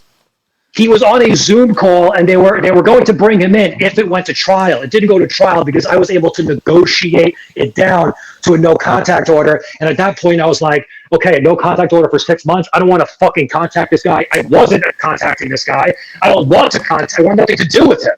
He's a fucking freak. I never wanted anything to do with him. The only reason why I ever let him in the RPG community was because Judas was the one who told me, oh, no, he's good. Like, that's the thing. Judas was the one who told me that. And at the time, the Groypers were totally slandering me. Yeah. So everything that they were saying about Victor Sharp, I assumed was also slander. I never looked into it because I'm like, okay, well, I know that everything the Groypers say about me is totally fake. So, everything they say about Judas, everything they say about, I was under the assumption if they're lying about me, they must be lying about him too. But then afterwards, after everything went down, I actually looked into it. I looked into the Lavrov Groyper thread. People need to say, I know it's been covered multiple times by now. I'm pretty sure you covered it yourself. Yes. But, and then the cope is, oh, that wasn't him. That wasn't him. That was his ex-girlfriend. What? His ex-girlfriend was pretending to be a faggot? Who believes this? Who the hell? You need to get your do you have brain cells? I was actually the original one to cover this, actually, yes. I had a whole dossier passed along, and that was his excuse, yes. That it was his girlfriend. To this day, they push that shit. They say, oh, his ex-girlfriend was crazy, and his ex-girlfriend was pretending to be a male homosexual under her boyfriend's... what? How was this even ever said and expected to be taken seriously? So... And then Judas also told me that it was debunked. He said it got debunked on Kiwi Farm, so nothing to see here. Don't look into it. And I'm not trying to solve problems for Judas either, because at the time, someone that I think is a friend. I'm not trying to solve problems for him. Always thought Ultros was weird, but I was like, all right, he says that the guy's record is clean, so I'm going to take his word for it. But as it turns out, it couldn't be dirtier, the record of pedophile Victor Sharp. And as far as the Kiwi Farms debunk is concerned, this is actually, I'm not going to give too much away here because this is going to be one of the central focuses of my return stream. But the Ultros debunk on Kiwi Farms is an op. It's a total op. And it was posted by, I swear to God, a literal card-carrying communist. Like an actual radical leftist. I'm going to totally expose this person. I'm going to totally expose the op there. But so this debunk that Judas likes to cite, Judas, actually, Victor Sharp, he was the one who told her what to write. They were in communication with each other. So is this credible? Not at all. And that was something that I exposed when there was the Victor Sharp files. That was all put out there. So I'm not making any of this shit up. That is exactly what happened. Victor Sharp was in communication with this Kiwi farmer, and his alibi. She just posted it with zero critical lens. She just put it out there because they're all working together on this stuff. And so it's not organic. No, it isn't happening, it's AstroTurf. Randomly. It's all AstroTurf. Fucking Kinoshé, the reason why we're here today, Kinoshé got caught in my thread with at least 2 sock puppets. At least 2. This was after he was already banned from Kiwi Farms. He probably has 2. If I had to guess, Kinoshé's not the type of guy who's just going to, log off the internet, right? So he gets banned from Kiwi Farms. That's not it for him. He obviously got the 3rd, 4th, and 5th accounts ready to go. Then you have Kiss All Pedos. The thread is AstroTurf. The entire forum is AstroTurf. People don't realize that people that go to Kiwi Farms, they think it's like Wikipedia. They think it's just people are making these objective observations and they're just documenting events as they occur. Literally the complete opposite. Literally, it's more slanderous than the National Enquirer. It's got less credibility. Way less credibility than the Enquirer, by the way. But yeah, go ahead. Way less. And that's why when you call him fan fiction farms, it drives them fucking mad because it couldn't be more spot on. Well, that's what it is. A bunch of schizos sitting around making up fan fiction. And, you know, they made up things, and the casino has said that I was raped by my mother. You know, just absolute, just scum of the earth type shit that if somebody say in my face, you know, it would be catching a murder case, to be quite honest with you. You know what I mean? Nice. And this fat fuck who can't even walk, if he would ever say that to my face, I would break this fucking... I'll calm down with my rhetoric because I don't want to get a strike here on Rumble. But the things they've said and lied about and made up, and it's all for Josh Moon's pocketbook. It's all for him to have a troll shield for his cancerous behavior over the years, his love of lolicon and Shotokan and wanting to kill his mother and all the fucking lies he's told over the years. What are your thoughts on Moon in particular? It's weird with him because I never thought that I had any issues or beef with the guy. Like, he was just somebody that kind of existed in the sector.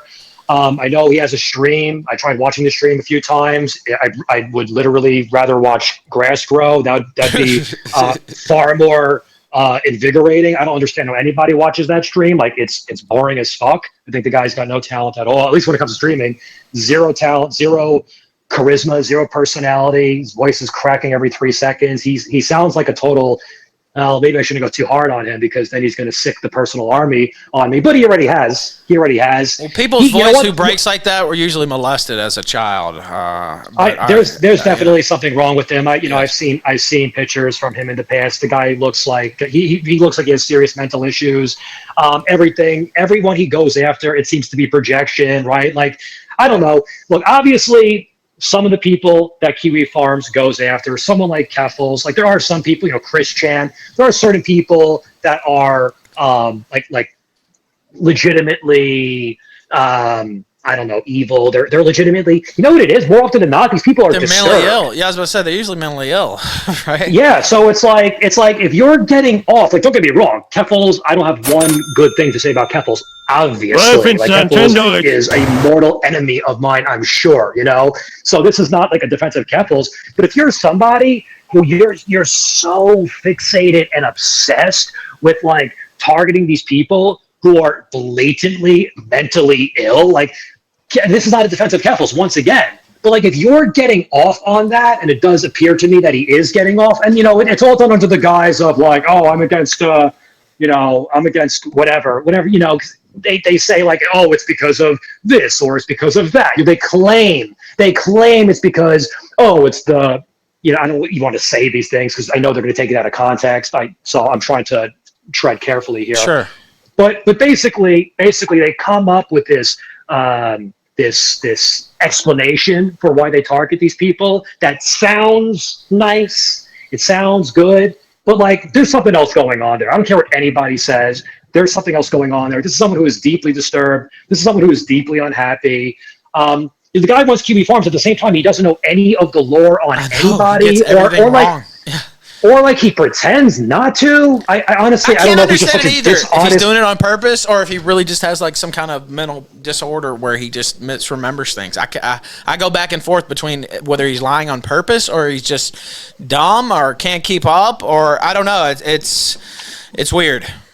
I think I'm mostly in the camp that he does it on purpose, because, like, as far as like his technical prowess goes, like when it comes to like running and operating Kiwi Farms and, like, keeping it up even after all the attempts there have been to take it down, that does require like some level of know-how. Yeah. So I think he's just there's many people in the sector like this. They're just it's the Medicare approach where you just pretend like you don't know anything, even though, like, you're glued to this shit 24/7, and it's like this.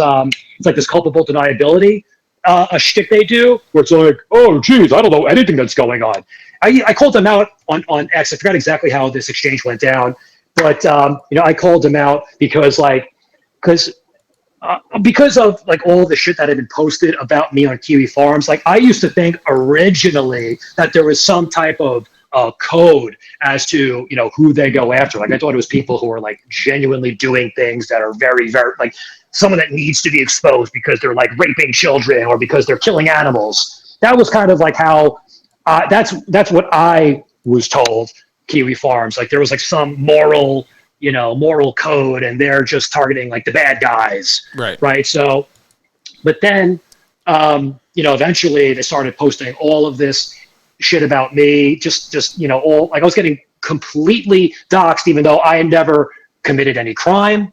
I think my record is totally clean. If it wasn't, that would be on Kiwi Farms. Sure. Like I had never done anything truly objectionable compared to many of the people that are on there. So I'm like, what the fuck is going on here? And he acted like he didn't know who I was. He was like, oh, I have no idea who you are, bro. It's like, okay, so you don't know who I am, but you're allowing these people to post every single like bit of private personal information that there is. Like, you don't know who I am. Shouldn't you know who I am before you allow these people to do what they're doing to me? Like, shouldn't that be one of the, I don't know, like there should be some guideline there, no? Like, you should at least be right, some criteria, because the reality is if you make if you're a streamer in this sphere and you make one deranged enemy, that's all it takes. All it takes is one deranged psychopath out there to decide they don't like you, and just like that, all they have to do is go over to Kiwi Farms, and they have full freedom, full reign to post anything and everything that they want about you. There's absolutely no line that they won't cross. And on top of that, it's not even just people in the sector, it's people outside of the sector who are using Kiwi Farms as a weapon. Like, it's really bizarre to me that Josh's whole crusade is against against the left mostly, because it's mostly leftists who are trying, like these left-wing troons who are trying to shut the platform down.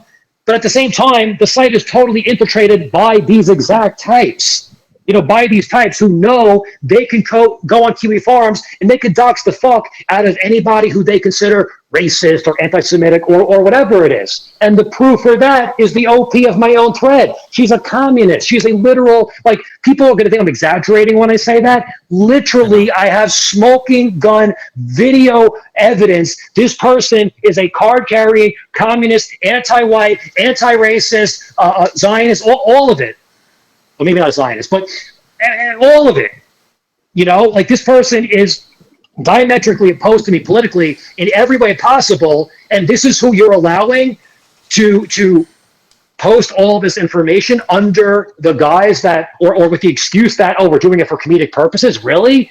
No, it's not. It's not being done for comedic purposes. This is somebody who, for political purposes, politically motivated, is trying to destroy somebody whose politics that they disagree with.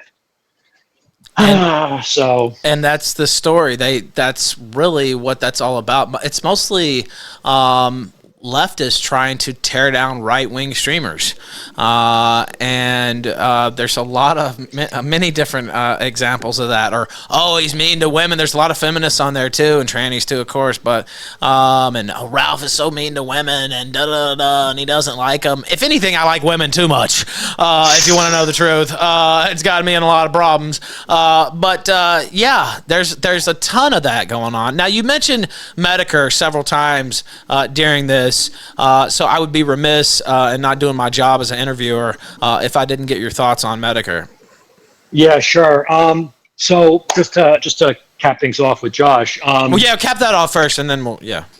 Yeah. So like the thing with Josh is, I never really had any direct beef with the guy. It just wasn't until after the fact. And then he tried to play dumb, and he's like, I don't know who you are. But then he knew immediately 5 seconds later who I was. He was like, are you the guy who's saying SpongeBob? And like, this was supposed to be like an epic mic drop moment.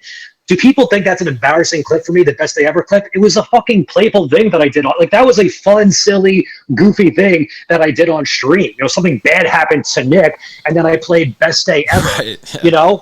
So, like, that's all that was. And, like, Kino Faggot and the rest of these idiots, they're spamming that clip. Like, that's not an embarrassing clip for me.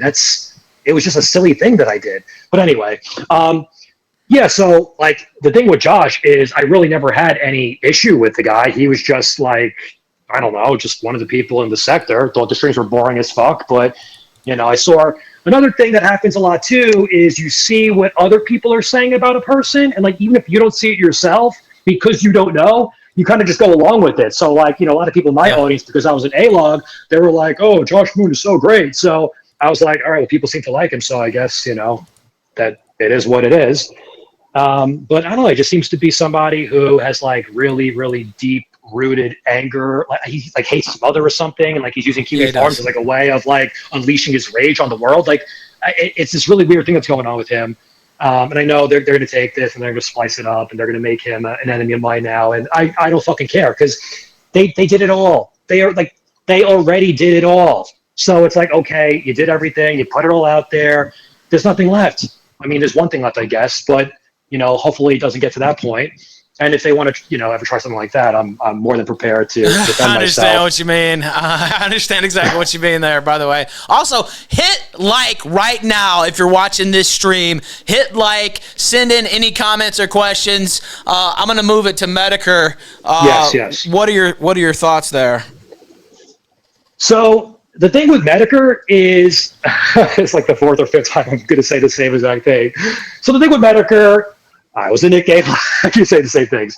So, I was cool with Kino Casino Judas. The thing with Medicare is I really didn't have an issue with the guy. I thought he was kind of funny. I didn't think he was as funny as people said. Like people were like, "Oh my fucking god, Medicare!" Like they act like he's like the funniest guy alive. Yeah. I do think that he does have comedic chops. I did watch some of his streams, and don't get me wrong. Like even if you dislike a person, you can be honest about them. Like even when I was A-logging Nick, I never doubted or questioned his talents. Clearly, Nick Fuentes is an extremely talented person, and even when I had full-blown derangement against him, I never said otherwise. But so when it comes to Medicare, Medicare is obviously very good at what he does as far as being a streamer goes. Think people say he's the funniest guy alive. I would personally dispute that, but whatever. He seemed likable, and I know how respected he is when it comes to the sector. So the fact that I was getting, attention and I was getting recognized by this person, that was big for me, personally. Like as a streamer, that was like it was like a pretty substantial personal achievement that like this, sector legend, as he would be referred to, was, acknowledging that I existed. So, I thought that was cool. And at the time I liked him and I thought that, things were cool. And then things happened with the Kino Casino, and like he didn't jump on the bandwagon right away, but like eventually he did, and he just started. He always waits until he sees which way the wind's blowing for sure, and then he jumps that way. That's his style. Exactly. So that's what happened. So basically, he saw which way the wind was blowing, and then he started, just doing everything that the rest of them did. They all hopped on that bandwagon. It became, that was the thing to do. And basically, it became like if you're a cool person, then you hate RPG. Like if you're a cool person in the sector, you hate RPG. So basically, like it became popular to dislike me, and nobody wanted to defend me, and nobody wanted to associate with me because I had my reputation had just been totally tarnished by this, collaborative effort to take me out. So. So I was disappointed because I was hoping that like he was, what it is I was very naive and oblivious to the machinations, is that the word, of the sector. I was very oblivious to the inner workings of the sector and how things go and like what relationships in the sector actually are and how they're basically, how they're fleeting with most people, unfortunately. So I got blindsided by a lot of what ended up happening because there were people like I thought we were ride or die. I'm not talking about Medicare, but there were people, I thought we were ride or die. People that I had, multiple like voice chats, like real long conversations with, like just people that I interacted with every single day that I thought had my back, that I thought would have my back, no matter what happened to me. And as soon as things got, this is where I really started to relate to Nick, because I remember when Nick was saying this, when he was having his run-in with Medicare, as soon as like the waters got a little bit rough and a little bit rocky, it would absolutely blow your mind. And like, it's so disheartening and demoralizing to realize just how quick people are to jump overboard and to abandon ship and to say fuck. As soon as that wind changes direction, nobody wants to be seen on the wrong side of the line, even though it wasn't actually the wrong side of the line, but that's how it was being framed by all these people. So Medicare, he saw the way things were going, and then he hopped on the bandwagon. And I never ever actually said anything directly to Medicare. This is like the first time I'm really commenting on it. Yes. The reason why is because like he's dying of cancer, and that's actually the reason why. Like, allegedly. I'm not gonna attack you. I understand you have your reasons for having beef with him, so this is not a commentary on you or anybody else. Yes, but for me, the reason why I never responded to any of his whatever he said about me is because like the man is dying of cancer, and I just wouldn't feel right doing that. So, you know, in my mind, it's like, whatever, the guy's going to be dead soon. I'm not going to talk shit about him. And that's the only reason why I never talked about him. So, now he trashed you in February on the casino. Yeah, he trashed me, and he was peddling all this bull. He said that I took Victor Sharp to court. Like, what the fuck, man? Like, what is wrong? It doesn't even make. So that's the thing. That's a major lie to say. Like, that is the complete opposite of what happened. So it's like, what the fuck, bro? And once again, you're gonna act like you don't know the facts, Josh Blue Medicare. These guys are gonna act like, you people, this is what you live for. This is your entire existence, is this online bullshit. You're gonna act like, and like, that's not an insignificant detail either. That's like a pretty crucial part of that story. And they always get the crucial part of the story wrong because they're dishonest hacks. And they're not trying to set the record straight. They're not trying to spread the truth or the good word. They're trying to destroy people. Yes. You know, with Kinoche and, you know, others who will not be mentioned. Right. The reason why this all began, even before Gabe Hoffman told Kino Casino to come after me, was because I was in a group chat with Kinoche, with some other people, and they actually at the time they got me to unknowingly push a gay op about you. I forgot what the gay op was. I think it might have been related to Pantsu, but I think it was the Pantsu sex tape. By the way, I want to say for the record, I can't comment on certain things. I'm sorry. Okay. But yeah, I know what you're talking about, though. I'll just say that. Yes. Sorry about that. No, it's okay. It's okay. It's just certain things legally I can't discuss. But there was a gay op, and it. Laughing $10. It was as you described. I'll just say. But go ahead. Yes. So basically, there was a gay op targeting you. That's all I'll say about it. And they duped me into pushing it. Now, the thing about that is, you know, my whole shtick, like the way that I would posture myself is that basically, like, I was the honest A-log, right? Like, that was kind of the way I framed myself, where it was like all the other A-log streamers, like Kino Casino and you know, those types, because to me, it was not about the drama. It was not about the sensationalism. To me, I was making a moral argument that I felt was correct at the time. So I was making a moral argument, and it was very important for me to get my facts straight, because if I am lying, then I am doing exactly what, like, then I lose the moral high ground, right? So I lose any moral high ground that I think I have if I am participating in the same tricks that my enemies were using against me. But Kinoche and others, they duped me into pushing a gay op about you, which I did cover on one of my streams, not knowing it was a gay op, but afterwards it was exposed, you know, by you or by your people. It was exposed as a gay op, and when I found out, I felt like an idiot.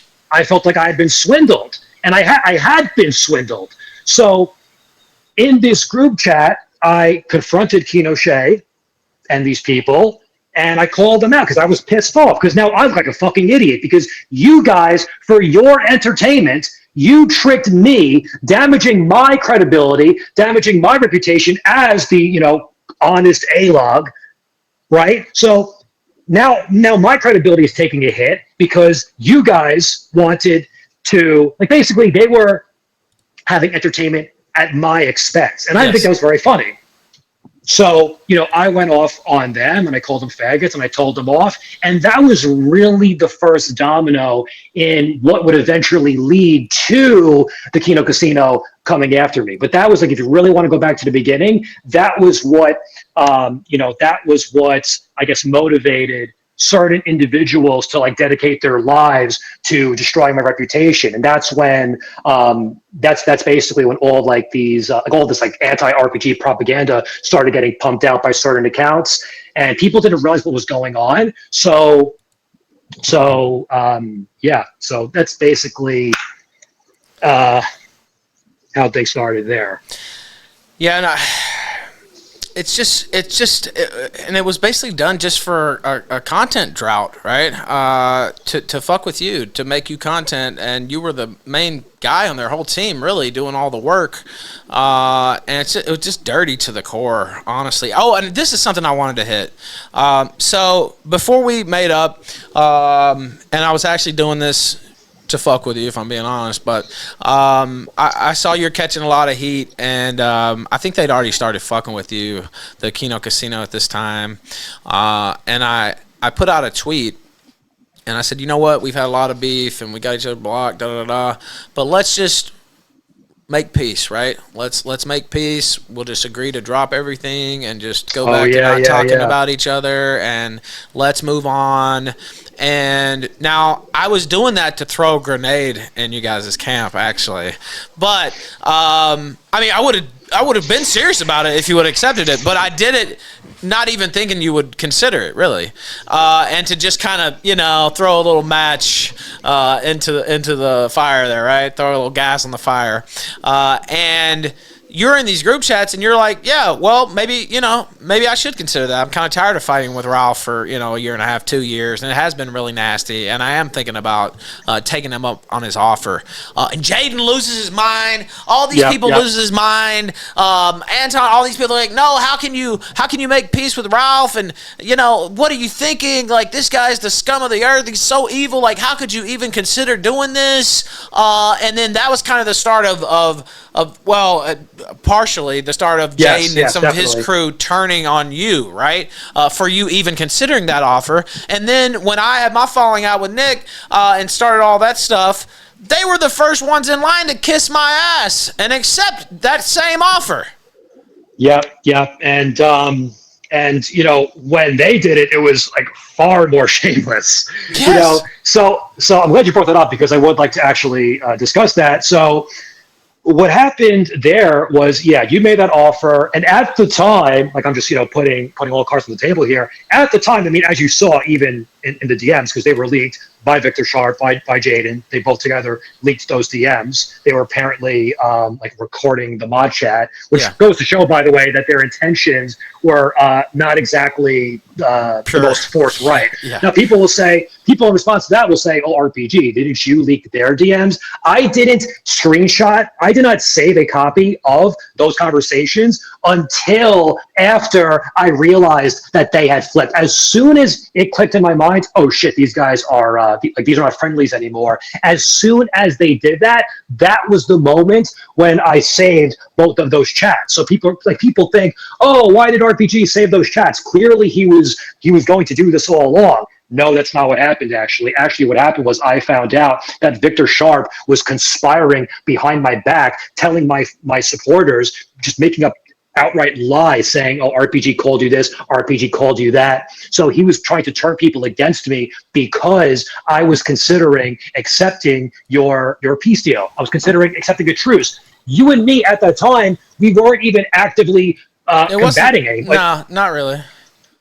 It wasn't active. Like, I remember that, like, you and me were not friends. We were still, we weren't friendly. We still didn't like each other. But it wasn't like a daily thing like it was there for a while. Yeah. But there was no active conflict between us. Right. So when you made that offer, the timing was actually, the timing was right, because my mood behind the scenes was beginning to change. It became apparently evident to me that Nick had won, and also that I was just over it. I was just like, it had been people need to understand how long 2 years is. Like, that's not like 2 minutes. It's actually probably 2.5, maybe even 3 years. This was a very, very long time and I'm not happy that this is what I chose to do with my life for those 2-3 years, but that's what I got sucked into.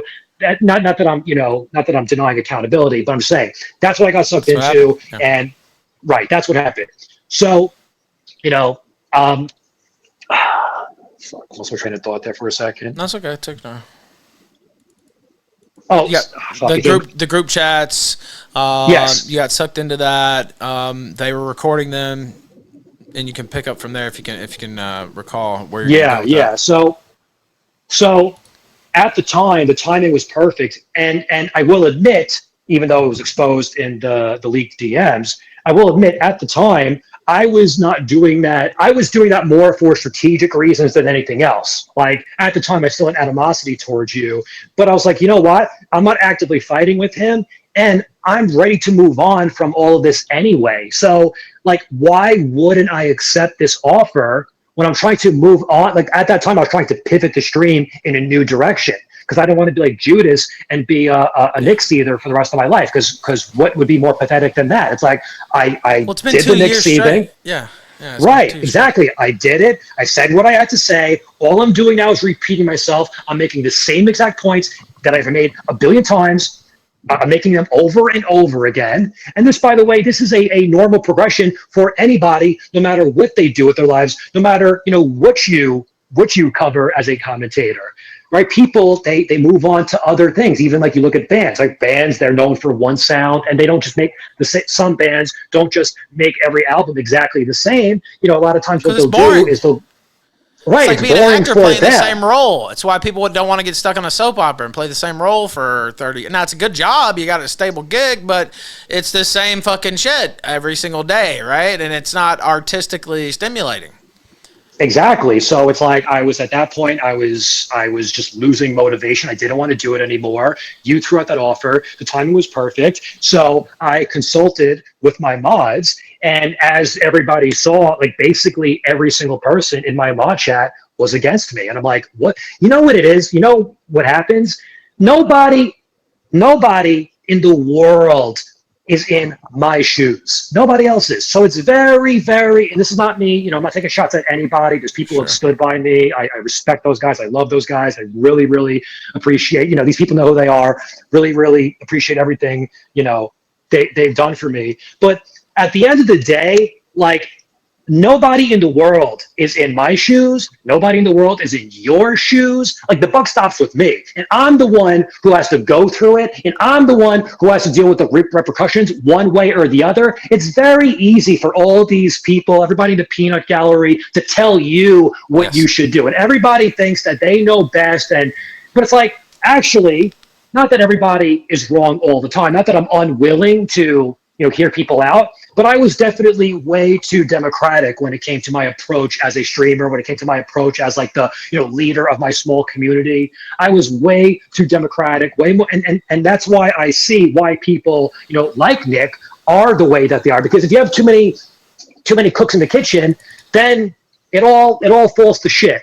And at the end of the day, Nick is the only person who has to deal with the consequences of whatever decision he makes, and nobody else does. So. Everybody in my mod chat, Ralph is evil, you can't do this. And I was like, but I really, really want to just make peace because I want to move on with my life. None of these people were going through what I was going through. None of these people were dealing with the harassment that I was dealing with. So how easy is it for you to say you shouldn't do that? Because to you, this is just like, I'm not even a real person. I'm just a person you see on the screen. This isn't real life to you. But to me, it's real life. To me, I have to actually deal with this shit. So I was seeing it very differently from the mods. And another thing I want to say is this is not me throwing anybody under the bus. I don't want anybody who's listening to this taking it the wrong way. But I'm just kind of putting it all out there right now, and I'm expressing myself. You're doing it excellently, by the way. Go ahead. Yeah, I'm putting it all out there and expressing, what the thought process was at the time. So, so you put the truth out there. The timing was perfect. I wanted to accept it, even if it was just for strategic reasons, because I was ready to move on. I was ready to pivot. And also, when it came to the Groypers are ruthless. I mean, you know, because you're, you know. I've been on both sides of it, and they are. Yeah, so it's like, okay, like after dealing with that, you know, for 2 years, I was ready to put it all to bed, and little did I know that I was just going to be starting up round 2. So that was not the plan, but it's like, I had to do what I did because my heart wasn't in it anymore. I didn't actually feel the way that I was saying I felt on stream when it came to Nick America First, these other people. So, you know, I put that out there. Some people think, oh, he bent the knee. Oh, he capitulated. Oh, he this, he that. Actually, no, I didn't. We went to war for a very long time. We had a meeting of the minds. We, you know, shook hands, and there's peace now. This happens all the time in life to everybody. There are people today that you are friends with that you hated a year ago. Sure. There are people today, and then the opposite is true. Life is constantly in flux. Relationships are constantly in flux. Fundamentally, I am still the same person that I always was. I just have a new perspective on things. And the faggots, they only have themselves to blame for that.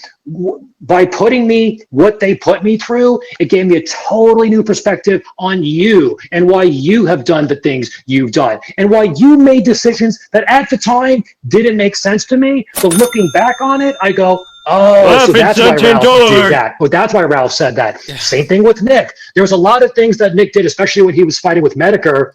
A lot of things Nick did, a lot of things Nick said at the time that I was incensed. I was outraged. Oh my gosh, how can Nick say this? How can Nick do that? But in the end, clearly Nick knew what he was doing, because look where Nick is, and look where everybody who opposed him, look where they are, you know? So that's, Nick's so much more influential than Medicare. It's not even close. I mean, all these people, people, like Nick has real, actual. I mean, I'm just being honest. None of them will admit this. I know some people in my audience still don't like Nick or whatever, and we never, officially had our chat and squashed things. But I just dropped it on my own because, like, I don't want this. Like, this is just stupid. I was stupid to get sucked into it in the first place. If I hadn't have been where I was in my personal life, it never would have happened. But I had people for weeks, no, go back in on Nick. No, keep this up, keep going. I'm like, no, I'm not doing that. I'm not doing that because our goals align more than they diverge in reality. And whatever personal beef, it was all petty anyway. And I take a lot of the blame for it, although I felt disrespected. I'm from Memphis. I'm a Memphis nigga, so sometimes that gets the best of me. But looking back, I think it was a mistake, if you want to know the truth about it. And when I backed off, there were a lot of people, like you said, keep going. No, keep going. No, you got to keep attacking. Well, I'm the one who has to live this fucking life. Yep. You're the spectator in the audience. I'm the one who has to take the heat. And like you said, the motherfuckers are ruthless. And they were ruthless when I was with them too. And I was ruthless.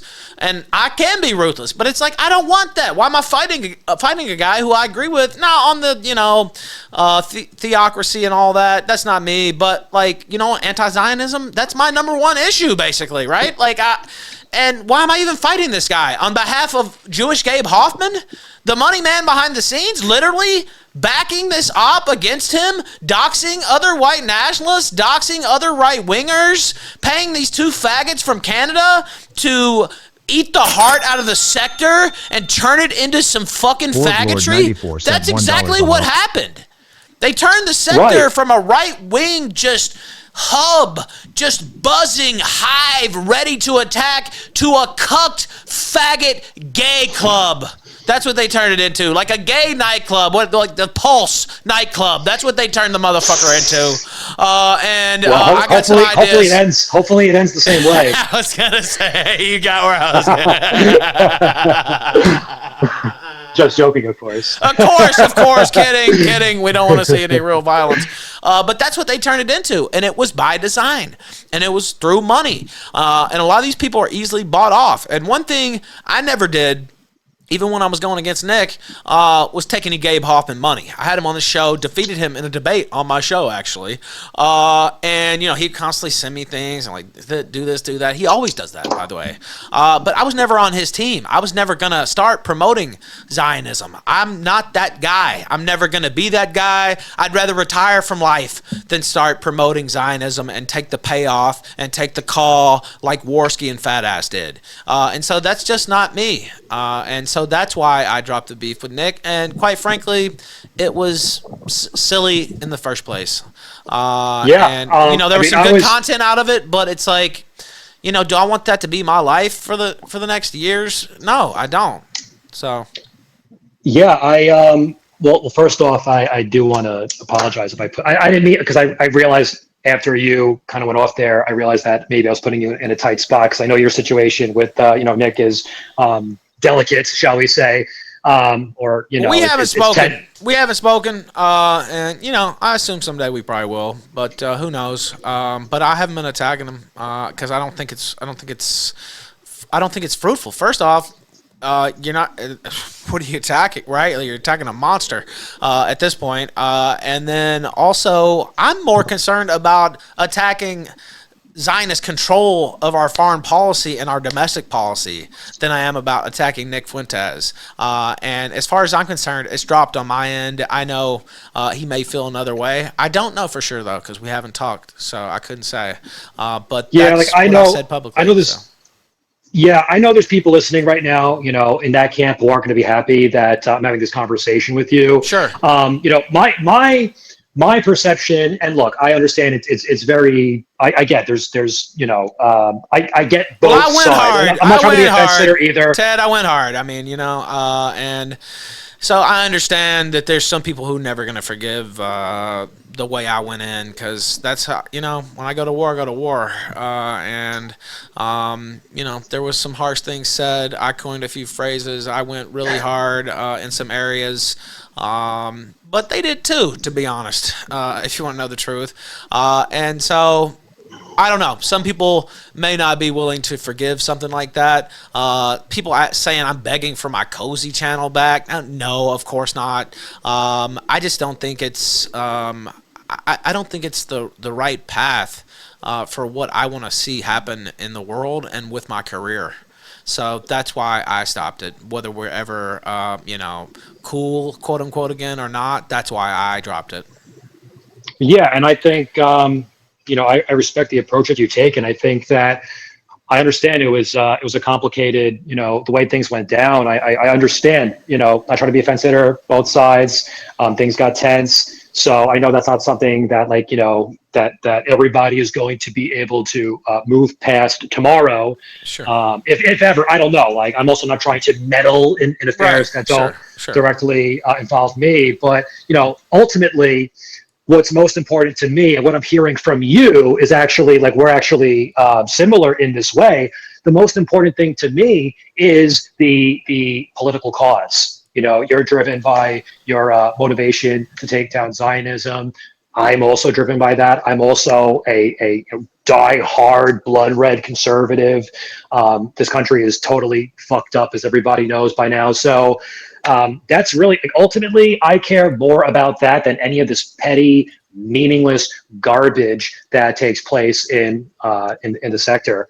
Now, as far as Gabe Hoffman goes, he also tried to recruit me, very early on. He tried to get me to do a charity stream, literally for Zionism. He wanted me to fundraise for Jews. And I'm like, I don't know who the fuck you think I am, but just because I don't like Nick at that moment doesn't mean that I am a shill for the Jews. But this guy, he's sliding in everybody's DMs with that same offer. I mean, even with Ashton, PPP and Worski, we saw the gifts that were sent to them, and that's only what they were willing to show. Do you think, okay, for Gabe Hoffman to send that food platter, the kosher food platter that he sent to the kosher casino, that means that Gabe Hoffman has their address. Yes. How else could he send that to them? Now, that detail alone suggests an incredible level of comfortability that they have with it. Like, think about that. Like, you know who Gabe Hoffman is. You know what this guy is capable of, all the slime that he's participated in the past. You know this guy, you know, he's got the money. He's going to pull up the Jewish lawyers and he's going to sick them on anybody he can, right? So it's like, for them to give Gabe Hoffman their home address, or their whatever, the apartment they live in, to give them their home address, like that should say, that tells you everything you need to know about how those two operate and what they're willing to do to get paid. And they cheered on him spreading the Stone Toss docs and said, get on the train to Zion or get docs. They literally said that on air, and it wasn't a joke. No, but the thing is that's how they operate. So they'll say it, and you'll say it with a smile and a laugh, and then all the retards go, "Oh, see, he laughed. That means it was a joke." No, it means that he's a pussy who's deathly afraid of Gabe Hoffman, and the guy has them both by the balls now. He knows where they fucking live. It's over. Like they are absolutely. They can't flip on him, even if they wanted to. That's what I said. Now they cannot flip on him. He has an address, and he probably has a lot more than that. So if people think this is crazy talk, no, we know for a fact that he knows where they live. That's documented. And I said the same thing on air when he sent that. And I said, if he's got that, he's got everything. And there's no telling, this is a guy who's been dirty his whole entire public life, right? And his whole movie's a fraud. He tried to sue people involved with his own movie because they called it out for bullshit that it is. He tried to sue sex abuse victims saying he owned their story and they couldn't talk about it elsewhere. Imagine how big of a scumbag you have to be to do something like that. You understand? Like it's unbelievable. It's unbelievable. It's really mind-blowing to even consider. And if that's what they're showing on air, I guarantee you, and they say, oh, he only sends $20 here or there, he's paying them off air. There's no doubt about that. It's fucking obvious. The guy is sending, I'm going to assume that food platter wasn't like $20. I'm going to assume that was, it looked like $100. Yeah. Yeah, at least. Like, that was a feast. Not to mention the shipping. The shipping on something like that that was $200 or $300 worth of food, at least. Yeah. Yeah, so it's obvious that there's a bear there, and their response to this is going to be, "Whoa!" They're gonna mock it, they're gonna downplay it, but it's really, really obvious that there's something going on there. But staying on the topic of Gabe Hoffman, so when it comes to Becoming Babylon, the documentary that was supposed to be this anti-Nick, anti-America First documentary. I wanted to mention this earlier when we were talking about Judas, but I forgot to. So I think what actually happened with when Judas started to turn on me was actually, like, he was already beginning to turn on me when you made that peace offering on Twitter. Yes. And the reason for that is because, Gabe Hoffman, I have very, very extremely strong reason to suspect was the financier of the documentary, which was never released. And when I found that out, I did a whole stream on it. That video was up on YouTube for a long time. Even if I took down all my other content, I left it up just so people could see the evidence for themselves. That very, very incredibly strongly suggests that Gabe Hoffman was going to fund that documentary. And the thing is Judas, I didn't realize at the time that I was doing this, but when I exposed that Gabe was connected to that documentary, I unknowingly implicated Jaden. And then that's when Jaden, unbeknownst to me, started to turn against me because now he had it out for me because I exposed him as and you didn't mean to. Yeah, right. Yeah, go ahead. I didn't mean to because I at the time, I believed him to be innocent. And I didn't know that, I didn't think that he would knowingly work with somebody like Gabe Hoffman. So when I put that out there, I thought that I was doing something that he would also, like he would get behind. Yeah. Right, that he would support the fact that I was exposing Gabe Hoffman. But as it turns out, the complete opposite happened. And Judas and a lot of his inner circle guys, who were also, some of them were also working on this documentary behind the scenes. This was basically when the Judas gangers, the very beginning of them starting to turn against me. And then basically when you made your peace offering, that was like the straw that broke the camel's back, because at that point they felt like I was out of control, because first I exposed them by accident for being connected to that documentary, being connected to Gabe Hoffman. Then there was the peace deal, and then me considering the peace offering, and that was apparently you didn't even take it. You were just considering it. You didn't even accept it. Yeah. I didn't. I should have, but unfortunately, it's tough. When everybody is against you. Unfortunately, I did buckle to the pressure there, and in the end, it made absolutely no difference, because as you mentioned, like 3 months later, they were sucking you off. That's right. But that was okay. That's okay for them. Yeah. It's just. The whole thing is fake. They have rules for thee, but not for me, right? And all these fake, made-up sector rules, they're not followed. And I get called out, and they talk shit about me. Worski cries about doxing. There's no bigger doxer on the planet Earth than Worski. He doxed Bibble off of the internet, my former co-host, and brags about it on air. And they talk about flagging. There's no bigger flagger than Andy Worski. All these motherfuckers have all these fake rules that they never follow, but they try to use those talking points against you. All the while, they're playing dirty tricks. And then I catch heat when I come out here and say, yeah, I'm playing dirty tricks, motherfucker, because all you fucks are playing dirty tricks, right? You have to play dirty tricks when you're in a fucking den of snakes. There's no other way to survive. Yeah, you know what it is basically, so you as a public-facing person, you have the stream, right? So they're always going to have like that clip of you saying it, actually saying it out loud on camera, and then they're gonna hide behind their anonymity. They're gonna hide behind their tweets or whatever. So like they're able to frame it as, oh, Ralph is unhinged, and Ralph is spurging out, and Ralph is doxing this totally innocent person for absolutely no reason at all. People need to understand that is never the way it goes down in the sector. If somebody is accusing you of being a doxer, they have doxed. If somebody's accusing you of being a flagger, they have flagged. Okay, I lost my payment processor towards the end of my stream. Did any of these people have a word to say about that? When I was drug into court by a pedophile, did any of these people have anything to say about that? When I was being stalked in real life, when pictures of my home, video was being posted online, did any of these people have anything to say about any of it? No. So I don't want to hear the first word. I don't give a shit. Okay, they can cry and bitch and moan and the crocodile tears all they want. It is absolutely meaningless to me. It will never stop me from doing what I have to do in order to defend myself, which I am doing in response, which I am doing in kind. Now, let me ask you this. At the time, Jaden got completely blown the fuck out by Nick. And I was thinking, well, this is his chance, right? He's going to shine. I don't know why I would think that, because he sucks and he's boring, but whatever. I thought he had something, right?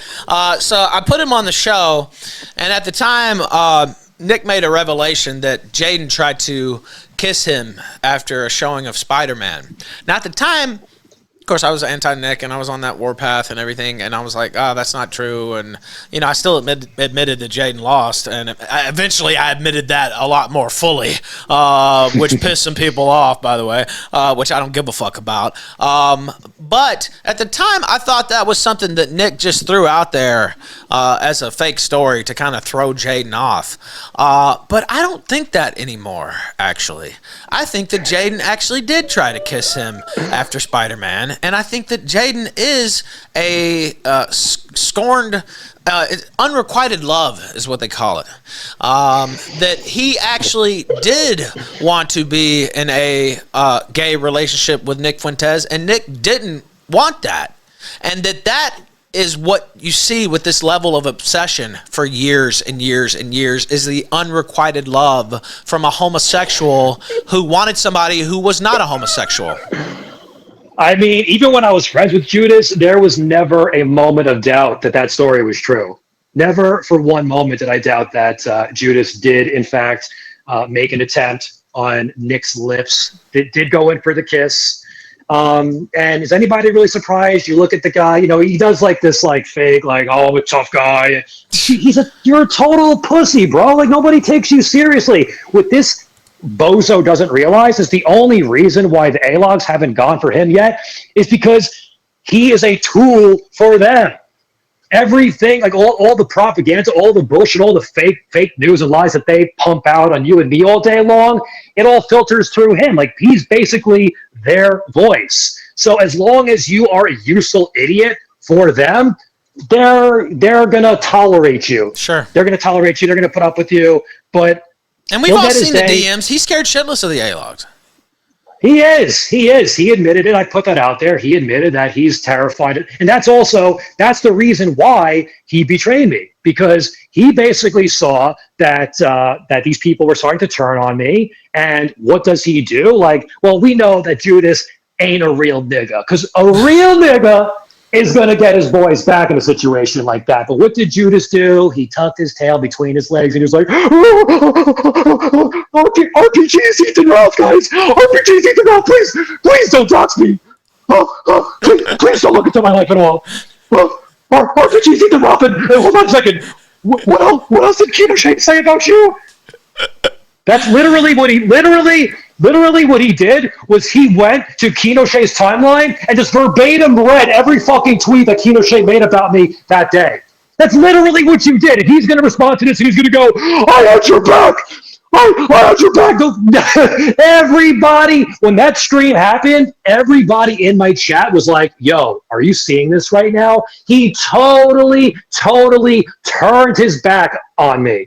Everybody saw what he did. And while he was defending me. Yeah, defending me by repeating verbatim the talking points of my enemies, you fucking moron. Yeah, the only back he ever wanted was Nick Fuentes' backside. That's all he ever wanted. And I remember at the time, and I guess I was just blinded by, the rage or whatever. I was like, no, there's no way. But the more I think about it and just how he's comported himself for 2 years straight now, I really do truly think he is a homosexual. And we know about Ultros and all that. Is it really that big a leap to make that it is a case of unrequited love between him and Nick Fuentes? And Nick was just like, no, man. I'm like, what the fuck? What are you doing? Like, what the fuck? And then that's where the animosity really started. That's where the fallout really started. Because it is, right? Like, the timeline fits too, right? It makes perfect sense. I don't know. I don't see what else the explanation would be. Like, look, even if you had your differences with Nick, yeah, so did I at one point in time. Like, get the fuck over it. Like, it's gotten so pathetic by now, unless, as you're saying, what you're saying is true, and the reason why he cannot move on is because he is, sexually attracted to Nick, and, all they're doing is projecting with all this. Well, it's for money too, right? But I actually think it's the unrequited love more than anything else. But, of course, for money also, yeah. But, no, I think it's because he got turned down with his homosexual advances, and it really broke him. And if you notice, if you know the timeline, that's when he started kind of, getting more ostracized from the Groypers, and he was at APAC 3, and so was I, but he was already on the outs. I didn't know that at the time, right? But he was already on the outs. And the timeline fits, because the Spider-Man movie, I think, had come out in the fall or before that, right? And so the timeline completely fits with everything.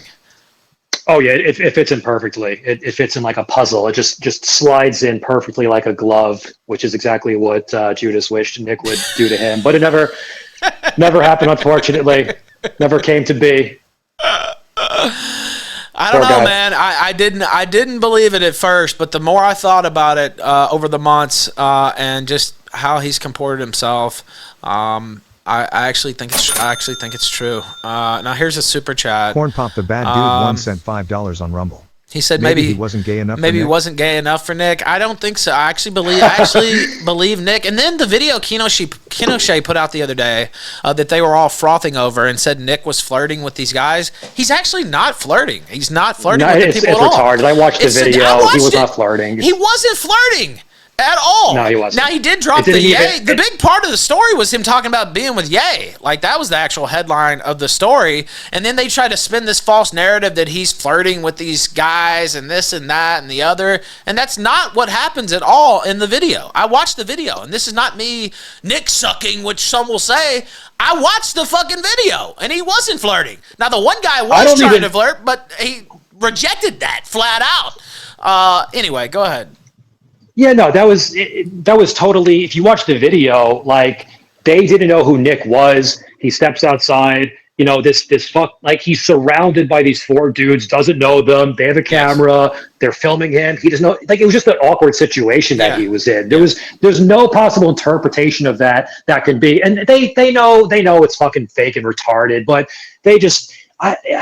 What else are they going to say about him? Are they going to say that he's unsuccessful? Are they going to say that his movement is dying? Are they going to say that his influence is shrinking? Are they going to say that he's going broke? They can't say any of that stuff that would actually, like, matter, stuff that would actually be damaging if true. So instead, they're still pushing the greatest hits from, like, 3 years ago. They're still pushing the gay, Mr. Krabs. Mr. Krabs was thoroughly and totally debunked. Like, it's completely and utterly fake. And actually, funnily enough, it was debunked on Kiwi Farms. And that debunk is a real one. Unlike the Victor Sharp debunk, the Mr. Krabs debunk, that's actually legitimate. They actually proved, because what happened was Nick had, like, a Snapchat at the time or an Instagram account at the time that, like, it was like a burner account that a lot of people didn't know about. And he posted a picture of, like, some pizza. And this fake Twitter account, they also posted the same picture of that pizza, but they cropped it in a way where the like the Instagram or Snapchat overlay was so basically, like, the border, the entire border of the image was cropped in a way that they edited out the overlay, which would reveal that it was taken from Nick's Instagram. So, like, that right there is a detail that a lot of people don't know and they've never seen. But that, it's like, it's just open and shut. It was a gay op. It got debunked. And they're still, now they got, like, George Santos in their corner. You went from Gabe Hoffman to George Santos? Like, this is like the A-team you're throwing together here? What the fuck is going on? Gabe Hoffman's actually Jewish. But anyway, yeah, go ahead. To get back to a point. For those who don't know, Santos lied about being a Jew. But anyway, go ahead. Yeah. To get back to what you were saying earlier, like, at the end of the day, what is important to us? You know, what is important to us? It's the political cause. And, you know, what is Nick? What is America First? What is he pushing towards versus what is Judas pushing towards? Judas. Kino Casino, they're clowns. But all these people who, what are you guys ultimately, at the end of the day, pushing towards? You are trying to take out the most influential dissident right-winger out there by far. I mean, he was in a Twitter space last week with Andrew Tate, with Alex Jones. Like, literally, these are the most influential people on fucking planet Earth. And this is the guy you're trying to take down?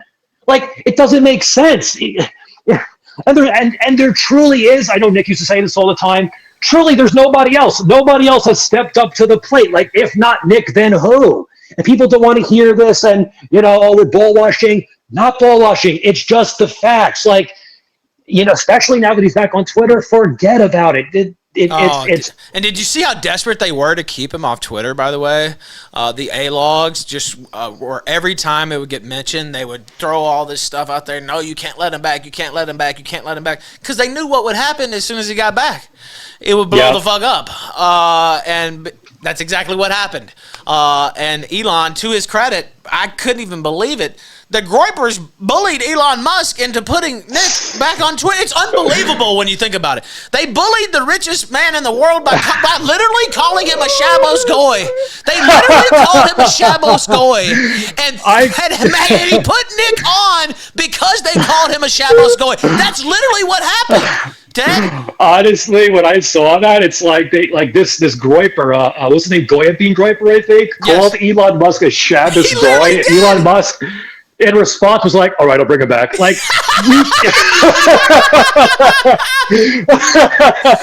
like, he couldn't make it up. Right? Like, I mean, what the fuck?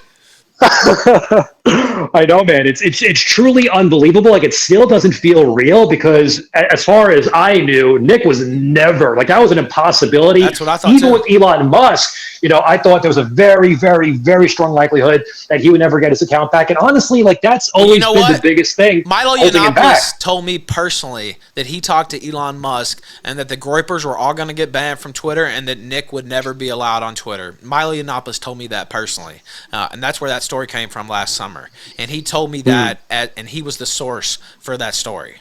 Now, turns out that was bullshit, obviously. Now, maybe it was true at the time. I don't know. But the fact that Elon got bullied by Groypers literally calling him a Shabos Goy, and to put Goya Nick, being Groyper. it's unbelievable. How's this It in is. real And life? honestly, I see it as a good thing because I see it as a great thing because, every time he posts, he gets a shitload of attention. Who is fighting harder against Zionist control than he is? Or who's getting more attention, at least, for it, The guy, he's absolute. And, I hate to keep qualifying all of this by saying I'm not ball washing, but at the same time, I just don't give a fuck. Like, they're gonna call me that no matter what I say or do. So it doesn't fucking matter. Like, these are the facts. He's killing it. I'm glad to see him killing it. I'm glad that it makes them see it, and I'm glad that there's nothing they can do to they're totally impotent. They've tried it all. It's just over. And that's why they spend all their time and effort on me, because like the guy hasn't streamed in a year. That's why they focus on me instead, because they know Nick is a total lost cause, and me, they can maybe stop streaming for another few months, which is the greatest thing they've ever accomplished, basically. Yeah, well, and that's the other thing. It's just there's no hope. It's a losing battle. Just do something else. But somebody like Judas, he can't do anything else. Ted, He can't. He's incapable of. He's not an entertainer. He's not a showman. He can't do any interviews. He doesn't do any call-ins. He doesn't host any debates. He hosted one accidental debate where I beat those two fucking crackhead Canadians 2-on-1, and while he was biased as fuck, by the way, as the moderator. But he can't do any other content. What, sit there and play games in silence while he mumbles to his twink audience? And not all twink. Some people watch. I'm not insulting his whole entire audience, but there's definitely some weird vibes from some of them, I'll just say. Right? And so yeah, lots of like lowly con enjoyers in that audience. Yeah, and I know. Look, there's some people that watch all this stuff. Waffens. I know he watches all these shows. I see him in all these chats. Some people are just sector enjoyers, right? And they go through all the shows and they just like the back and forth. It's like pro wrestling. It's like a different wrestling federation, right? You might like one federation more than the other, but you watch all wrestling, right? If there's good wrestling going on, you'll turn on the fucking channel. Right. And that's how a lot of people are. And I don't begrudge those people at all. Actually, that's kind of the way it should be in reality. But here, hold on. Let me. $5. Please ask RPG if he thinks that Twitter space with Nick. All right, hold on. Wait. Let me skip these. And Waffens just sent another one in too. And again, that's why I threw that in, 'cause I'm not trying to insult everybody who watches him, but there's just some of the energy is a little. From some of them, it's just a little strange, right? And then you have just your sector enjoyers who watch everything, and I completely understand that as a wrestling fan. It's like, well, if there's good wrestling going on, I don't give a fuck if it's in WWE or AEW or whatever. If it's a good match, I want to see it, and so I understand that mentality too. But anyway, Waffen sent in another cooking video that they've been playing in the background. But Groyper sent this in, and it's a question. If you have any questions, get them in, because I kept him for 2.5 hours. I'm not going to keep him too much longer. Maybe 15 more minutes or so if he's got the time, 15, 20 minutes, because we really have just went over a ton here in this interview. I think I've done a pretty good job. I like to think so. Groyper says, please ask RPG if he thinks that Twitter space with Nick and the fake Elon was actually the real Elon. That's a good question.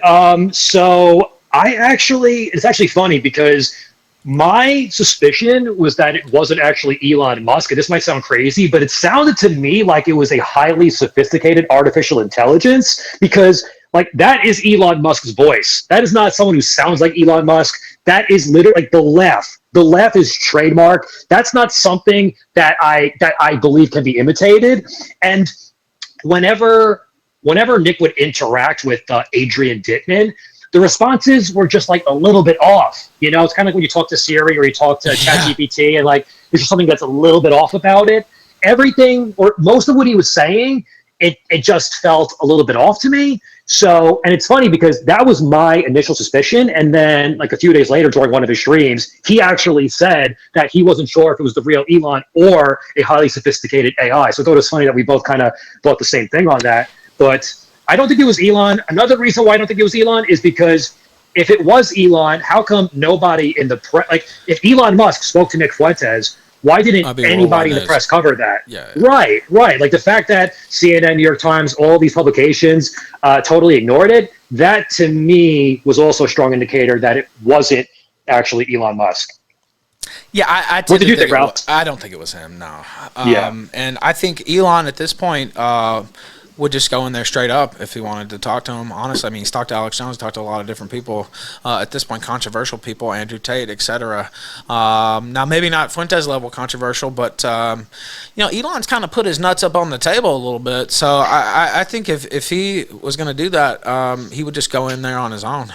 That's kind of my thoughts on Elon at this point. And I have to. I love the guy. I always got a lot of. Yeah, I always got a lot of pushback from. But I have to give him credit. He's brought the place back to the arena it was meant to be, and he banned Keena Gay as well. So I have to give him big points for that as well. Poor Keena What a Gay. king! What a king! What a king! Now, what do you think about how things have opened up over the last year or so? With Twitter? Just with Twitter in general, yeah, and I guess the pushback against Zionism specifically since October 7th. I think that honestly, I'm surprised that things have shifted as quickly as they have. Like as far as the Overton window is concerned, I just think that the Jews, they overplayed their hand. It has become so apparent what's going on that people are finally starting to, they're starting to say enough is enough. These Jews are out of control. Although one thing I will say, I guess, is when it comes to like these all these campus protests, I do agree with like what Nick has been saying and like what a lot of dissidents have been saying, that there's like kind of like a psyop going on there, and like a lot of these protesters are actually like Jewish Zionists who are camouflaging as like white college frat bros. That is absolutely happening, and that could even be like the majority of what's at play there.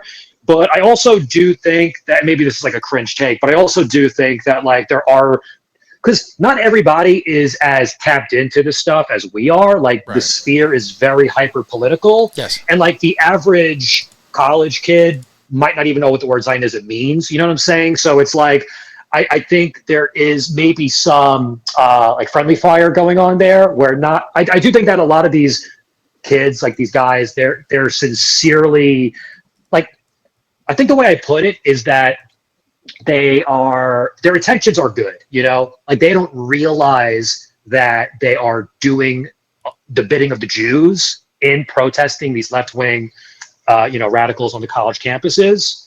So basically what I'm saying is I do think that there's some like friendly fire going on there. I do think like that there are some legitimately just conservative frat bros who like hate leftists and are, going out there to kind of like counter protest these people who are, I don't know, man. Cause like there's a lot of, I've seen a lot of people who are like supporting the protests because it's basically like the enemy of my enemy is my friend type situation. And I totally understand that. And I'm not going to counter signal it too hard because I do like ultimately agree that is like the appropriate, like tactical approach to take. But at the same time, like on a guttural level, I cannot support these people. Like I know who they are, and it is true, even though it's like a cringe boomer talking point, it is true that like these people are anti-white, they are anti-American, they are they are the same people that were protesting for George Floyd. They are the same people from the BLM like every single time there is a wave of protests, it's literally the same people regardless of the issue at play. So but at the same time, I do understand the rhetoric and how that is the tactical response to what's going on there. So I don't know. Now I'm trying to think. First off, if you have any super chat questions that you've really been wanting to get in for guys, RPG, get those questions in now because we've been going pretty thorough. I don't know when I'm going to do another stream. Yeah, we don't know when we're going to hear from him again. Let me ask you. I'll do one of my Larry King questions here. How relaxing has it been to be out of these? I mean, you're still on Twitter talking shit here and there, but to mostly be out of the zone of fire. And you said your life's going a lot better, and you're into some things that you might have gotten stuck into this for another couple years, and that your life is. Went into a much better direction without getting into specifics. Obviously, I know why. But just mentally, do you feel better? Yeah, I mean, what happened was it really ended up having a silver lining where it totally motivated me to figure out, okay, like what's the next step here? Because as far as the financials go, when I was streaming, like even when things were going good, and I put this out there before, even when things were going well, I was never making a ton of money through streaming. Like the way streaming works is you start off with 0 viewers and then you get your first viewer, right? And that's like the biggest deal in the world. Then you get 10 viewers, then you get 100, 20, 50, 70, yes. Like little by little you build up, right? But even with 100 viewers, like you're not making a lot of money. Like you might not even be making minimum wage if you only have 100 viewers. 200 viewers. I think towards the end I had like 400 viewers. Like that was the range that I was in. Most of them were like at that point they were just hate watching. Yes. But even when they weren't, I was never making a ton of money through streaming. But at the same time, I thought that I was grinding. I was grinding towards the point where, it would turn a corner and it would become it would actually become like a successful venture. It never got to that point. And I'm not afraid to admit that. I'm not afraid to, it's just obvious, right? Like I'm not going to fucking cope and be like, no, but I gave it my all. I put myself out there, which is not an easy thing to do. And it's also kind of like counter to like, to me, a big part of streaming was, putting myself out there, which is not something I'm normally 100% comfortable with, but I wanted to kind of like use it as like a channel to like for personal growth, not to sound like gay or cringe, but I was putting myself out there in a way that I had never done before, and so there were a lot of good things that came out of it. But as far as the financials go, like the stream never got to a point although it was getting to that point, it never got to that point. And then with the way things ended, for me to have to like build things back up, like it really almost knocked me down back to like square zero. So to have to from that point build things back up, I was like, you know what, I'm just gonna call it quits, right? Because at some point, like it's not that I was in denial, it's just I was like, this just is not the path for me. I tried, at least I can say I tried, but this is not the path for me in life. I'm better suited somewhere else. So it ended up giving me the motivation where it's like, okay, well, I got to figure something out because I was not making a lot then, and now I'm not making anything, which was by the way, the point of it all, right? Like the reason why they did everything that they did to me was they were hoping they could financially ruin me. So it's like, okay, I got to figure something out. That's what they did to me too, to try to ruin my life. Yes. And really it put me in a position where it's like, okay, I got to figure this out, right? I got to come up with something, and I got to come up with something fast because needed income. And, like I said, it's not something I could talk about today, but it is something that I'm very much looking forward to sharing with people because it's actually, I don't even want to I didn't want to speak in general terms, but no, I don't. Yeah.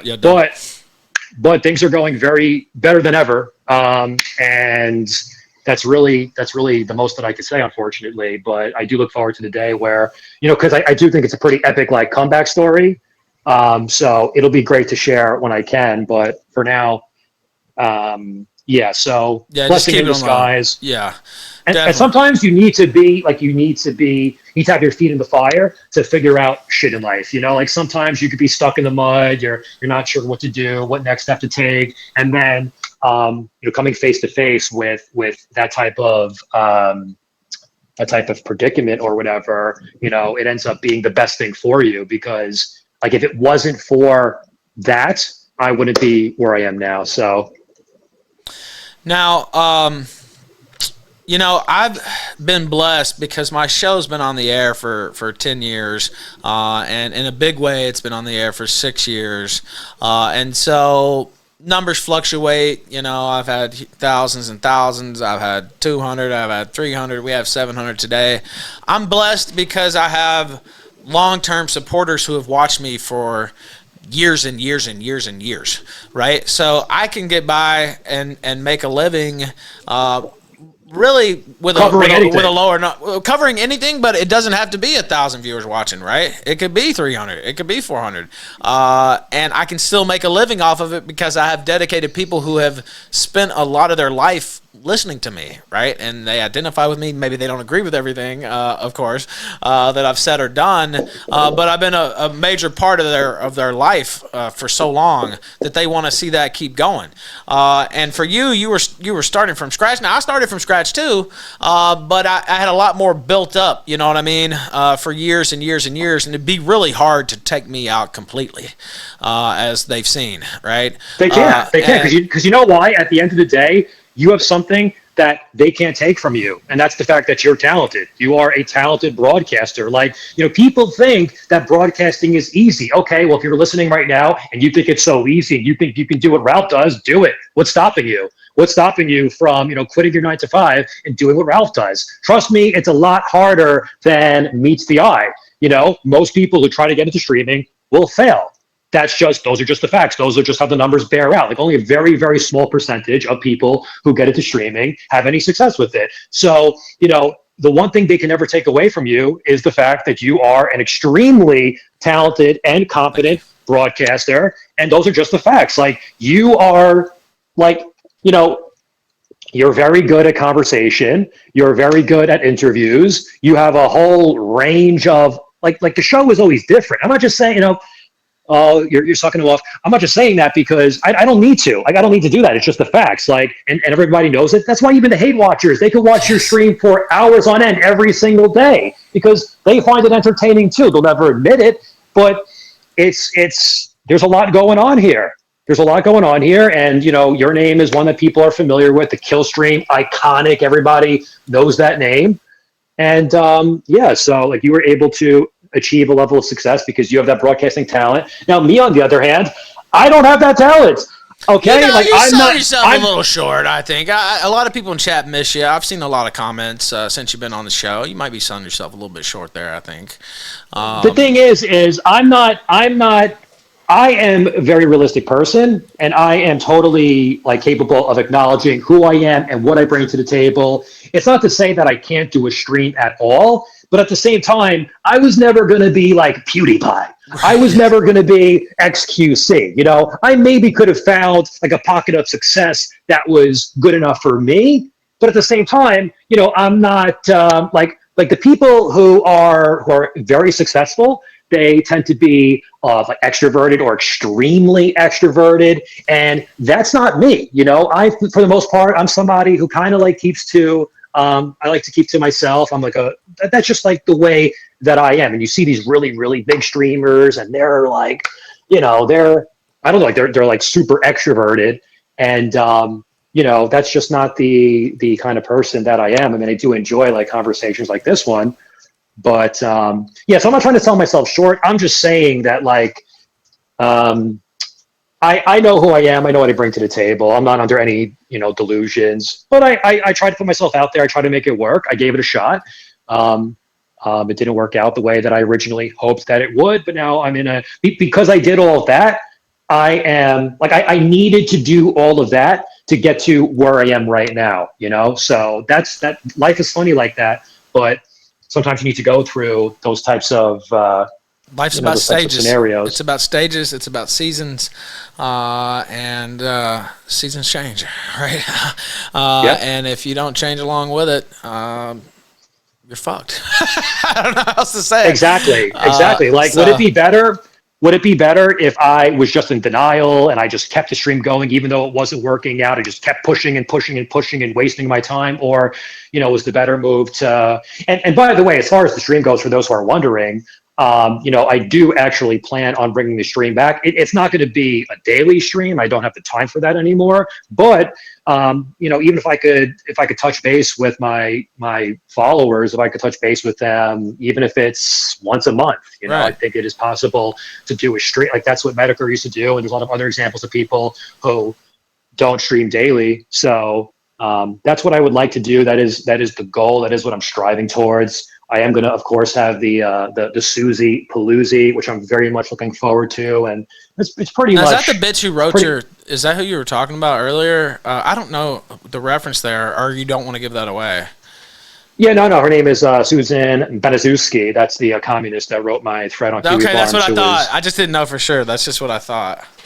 Yeah. So I call her Susie. They like to call me Teddy, so I like to call her Susie. And we're going to do a full expose on her and who she's connected to and the people that she was working with, and be a lot of familiar faces and names that are going to come up during that one. So we will get to that. There's no planned date for it yet, but it's in the works. Coming soon. Coming soon to a computer screen or mobile device near you. Now, let's see. I'm not going to read that one because, well, you know what? I will read that, because it's an anti-chat, and I want to address it as well. He says, Sure. How does it feel to have let me read. How does it feel to have the dick of people who dox and harass your family in your throat because they're semi-popular on Twitter, you slimy worm faggot, is what he said. Well, isn't that what I would be doing if I switched teams, right? Like if I was buddies with Kino Faggot, Kissel Pedos, Adam Daly, Big Tech Mike, like that's the thing. When you say people who did this, and what did you do, fucker? What did you and all your people? You did the exact same shit, and you guys did it. They just ripped off my bit. way worse. By the way, they did worse I'm and just stole my material. First thing, but anyway, go ahead. I'm sorry, but they did it. They did it worse. Yes, and they did it for worse reasons. Because as I said earlier, the reason why Nick and Co. The reason why that happened is because we were feuding. We were enemies at the time. So it's like, okay, they doxed me. Doesn't make it right, but there's an actual an understandable reason for why that happened. Even if it's wrong, it's like, I get why that happened. Like, I'll use George Floyd as an example, right? Like, should George Floyd have been killed? Maybe, maybe not, but I get why it happened. I understand why that interaction between George Floyd and Derek Chauvin ended in his death, because he was, well, I don't want to be explicit, but we all know why that happened. It's the same thing with, Nick, the feud that I had with you. I know why you did and said the things that you said about me, vice versa. You know why I said things.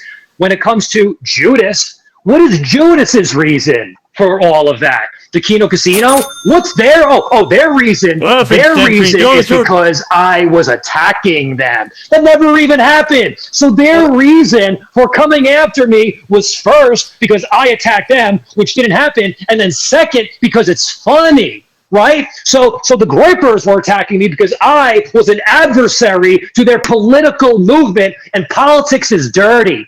Politics is real dirty, and that's the way it goes. Like, you think this is bad? Imagine what it's like. Politics. Yeah. Exactly. You think this shit's bad? Imagine what it's like in the big leagues. Okay? So it's like, after everything went down, it made me realize, because of you, because of whoever left that super chat and the people that think like you are the ones who brought that epiphany upon me.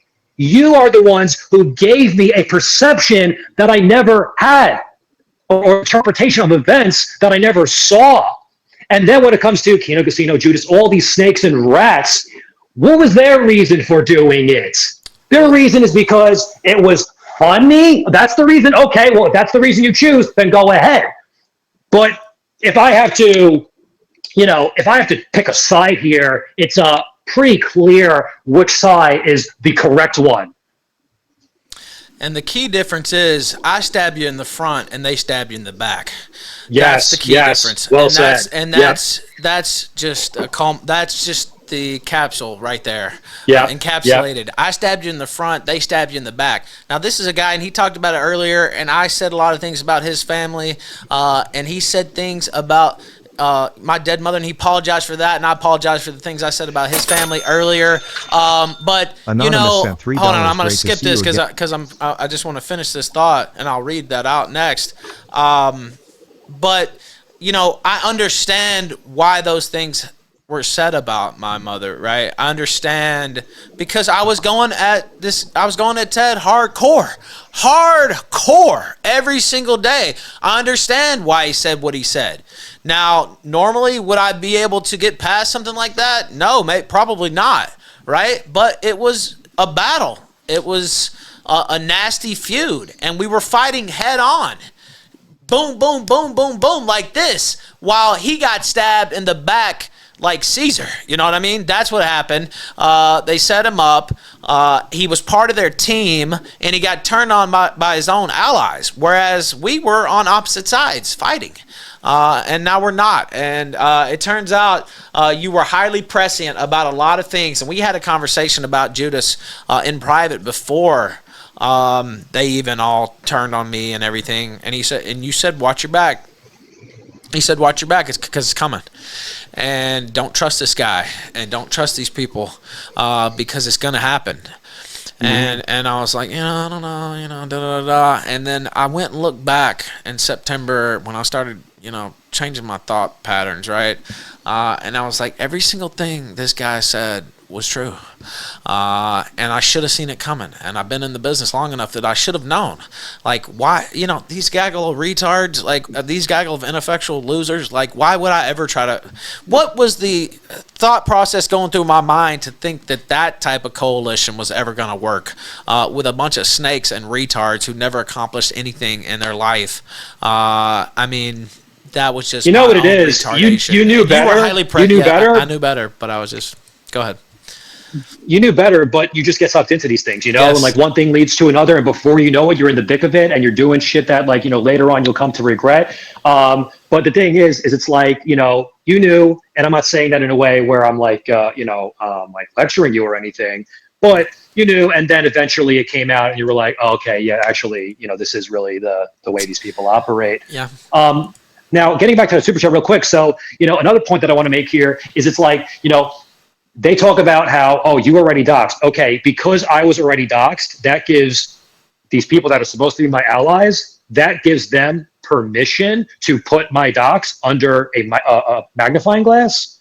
Like, it doesn't, the thing is you want me to hate Nick and the Gripers for the rest of my life because of what they did to me, then how should I feel about you?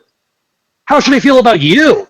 You know what I'm saying? Like, they did everything that was done to me times 10, times 100, and then they're going to fall to me for having a change of heart and a change of mind after realizing what I was, who I was dealing with all along. You know what I'm saying? So I don't want to hear it. Go fuck yourself. Suck my dick. By the way, goal broken.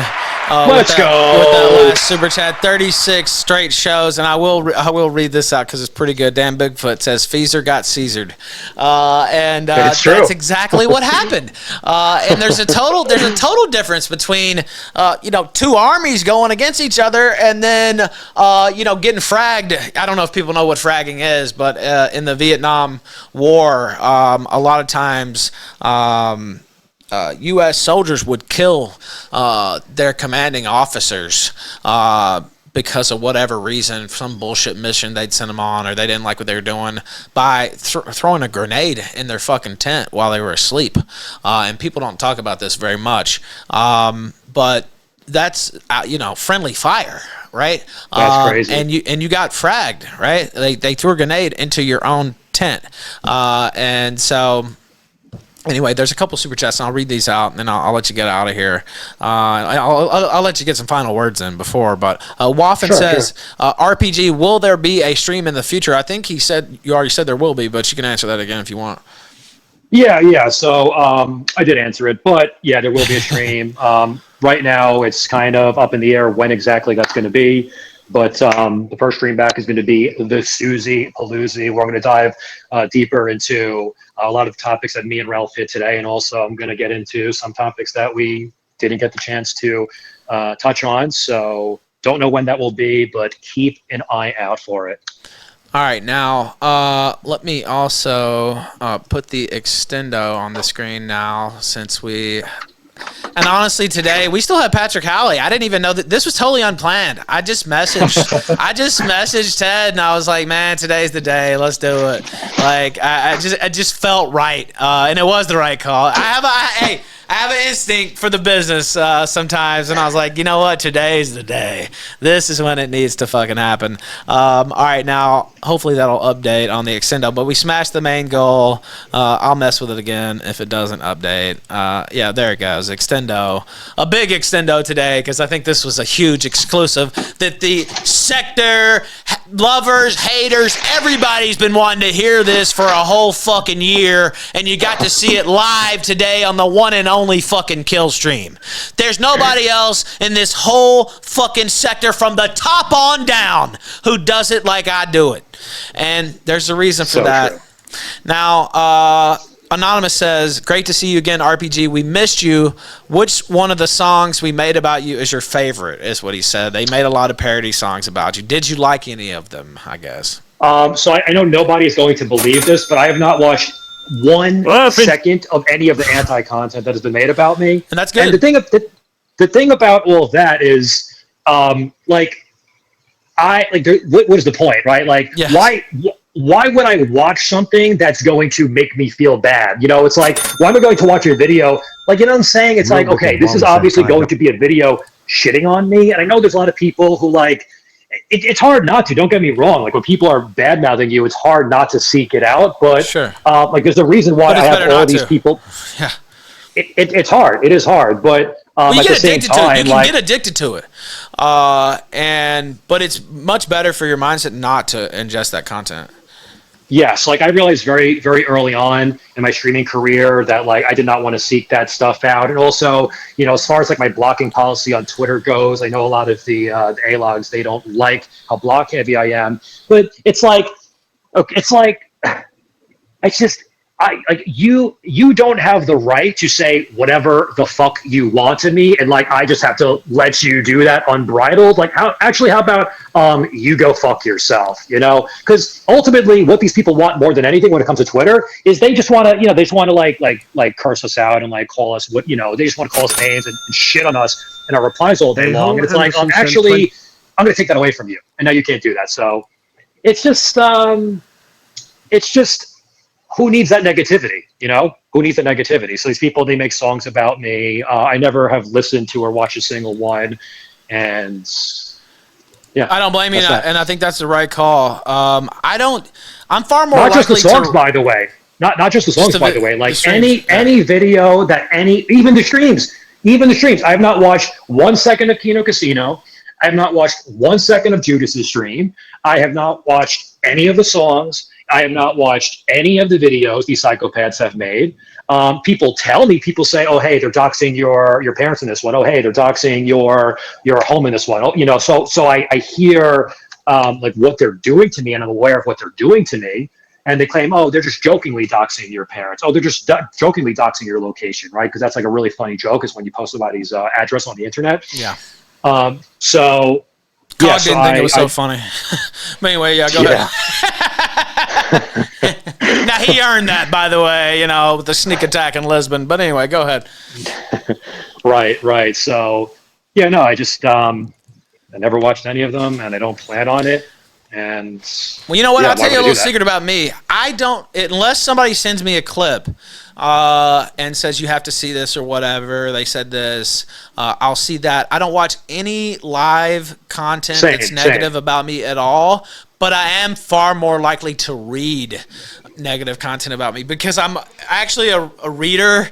I prefer reading more than anything else. So sometimes I can get addicted to reading the negative content, but as far as watching it, I don't. And actually, it's a weakness. Oh, that's another thing. That's another thing. Yeah, no, it is really hard, and I don't fault you for it. Like, so when they first started writing about me on Kiwi Farms, like I would say, like I read the first 3 pages, and like that's where I stopped because I was like, okay, like these are just like deranged seethers who are making shit up about me, and it got to the point where it's like what am I getting out of this, right? It takes like, time out of your day too. It really, exactly. Like it just brings down your mood, and now you're feeling like shit, and it's like, you know, this is something that doesn't make me feel good, then why am I going to, you know, indulge myself in that? So, but at the same time, you know, I can relate to what you're saying when you say sometimes, you know, it gets the best of you. I do understand that. But there's a reason why I have them all blocked on Twitter, why I don't read Kiwi Farms, I don't watch the videos, because I'm just trying to block that out as much as possible so that I can, you know, because why should I let these people, you know, ruin my spirits? I'm just trying to, you know, do my own thing. I've been trying to move on with my life. You know, they're going to say, oh, he's trying to move on, then why is he calling into the Killstream? You know, there have been long stretches of time where I wasn't engaging with this stuff at all, and the attacks did not relent even a little bit. So if you do something, they say, oh, well, you know, if you do respond, if you do engage, then they blame you for it. And then if you don't for a very long period of time, but then eventually you do, as soon as you respond, they'll say, oh, you responded. So everything, you know, all the trash talk that we've been doing for the last 3 months. So it, you know, you're better off ignoring it. I try my best to ignore it. This was needed, though. This was needed, though, because 100%. This right here was very much needed. I think for you, cathartic, and I think for everybody, cathartic. A couple more. First off, A.O. Anderson, he sent in this short little clip, and I'll first off, I'll just play this. I don't think you'll be able to hear it, but I'll read it to you after, though. Sure. A-Hole Anderson sent $20 great to see Ted back. I missed his energy. Always thought RPG was funny even when he was going at Ralph and Nick. The seething on Twitter that his return has generated is comedy gold. Current state of Gaylog Twitter. Down here, salt is a way of life. Obviously, the environment down here is all salt. The ceiling's salt, the floor is salt, the walls are salt, and to an extent, the air is salt. And you breathe that in, and you constantly taste the salt. Down here, salt is a way of life. You'll have to go back and listen to that, Ted. Holy shit. But he said it. Great to see Ted back. I missed his energy. Always thought RPG was funny, even when he was going at Ralph and Nick. He was part of the Cozy Crew back in the day. He said the seething on Twitter that his return has generated is comedy gold. Current state of Gaylog Twitter, and then it was salt is a way of life. Perfect clip.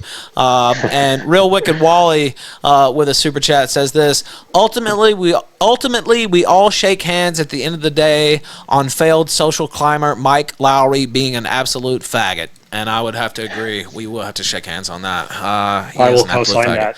I'll co-sign that. Now, is there anything I left out? Is there anything you want to address here at the end? I feel like it was pretty thorough. Maybe later tonight I'll be shaking my head wishing I'd asked something. But I think we had, damn near 3. Did we go 3 hours? Groupman sent $10. Holy shit. Are you serious?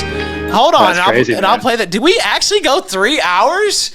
I thought it was 2, and I just looked at the clock, and it's 6:30, dude. We actually went 3 full hours with this. That's wild, I'm actually in shock. This is one of the longest interviews I've done in a while, but it was needed. It was needed. Is there anything I left out? And by the way, Grugman, I'll play that right after, but I'm going to go ahead and let him get out of here. Is there anything I left out, anything you want to say to the people who supported you, the people who hated you, any factoid, any just word of advice, anything you want to say right now? This is your time. Well, as far as the interview goes, I mean, thanks for having me, man. It really is. Thank you. It is an honor to be here on the Killstream. I'm glad that we finally got to do this. It was something that I wanted to do sooner. Like, there definitely were some opportunities to do it sooner, but this was the right time to do it. So glad to be here. Thanks for having me on. As far as the interview itself, I think we covered everything. Like, we covered not everything, but we covered a lot. Just about. Yeah. Just about everything. Now I can, like on my own stream, I can delve deeper into a lot of these topics that we covered. I do apologize if I got a bit like rambly at points because there's like so much that I'm trying to hit that I probably veered off a couple times. No, that's what I want. That's what I love that's what we want on the Killstream. I want the guests to speak. You get more that way. You get things revealed. You get emotions revealed that you wouldn't get otherwise just by letting people speak. So no, don't apologize for that at all. All right, cool. As far as, what I would say to like the haters, I don't know. I don't really have much to say to them. Like the only thing that I really would like to see, it's not going to come as a direct result of this, but what I would like to see eventually is that people like do see my side of the story, because there's so much there's so much disinformation, there's so much like manipulation of the timeline, and when I see it's just so weird, because I do obviously see negative comments. I know I just said a moment ago that I try to avoid it, and I do, but sometimes you just see it anyway. Like, it's the internet, And it's just crazy to me when I see like just the certain things that people say about me, and I'm like, what the fuck? Like, I'm not a bad guy.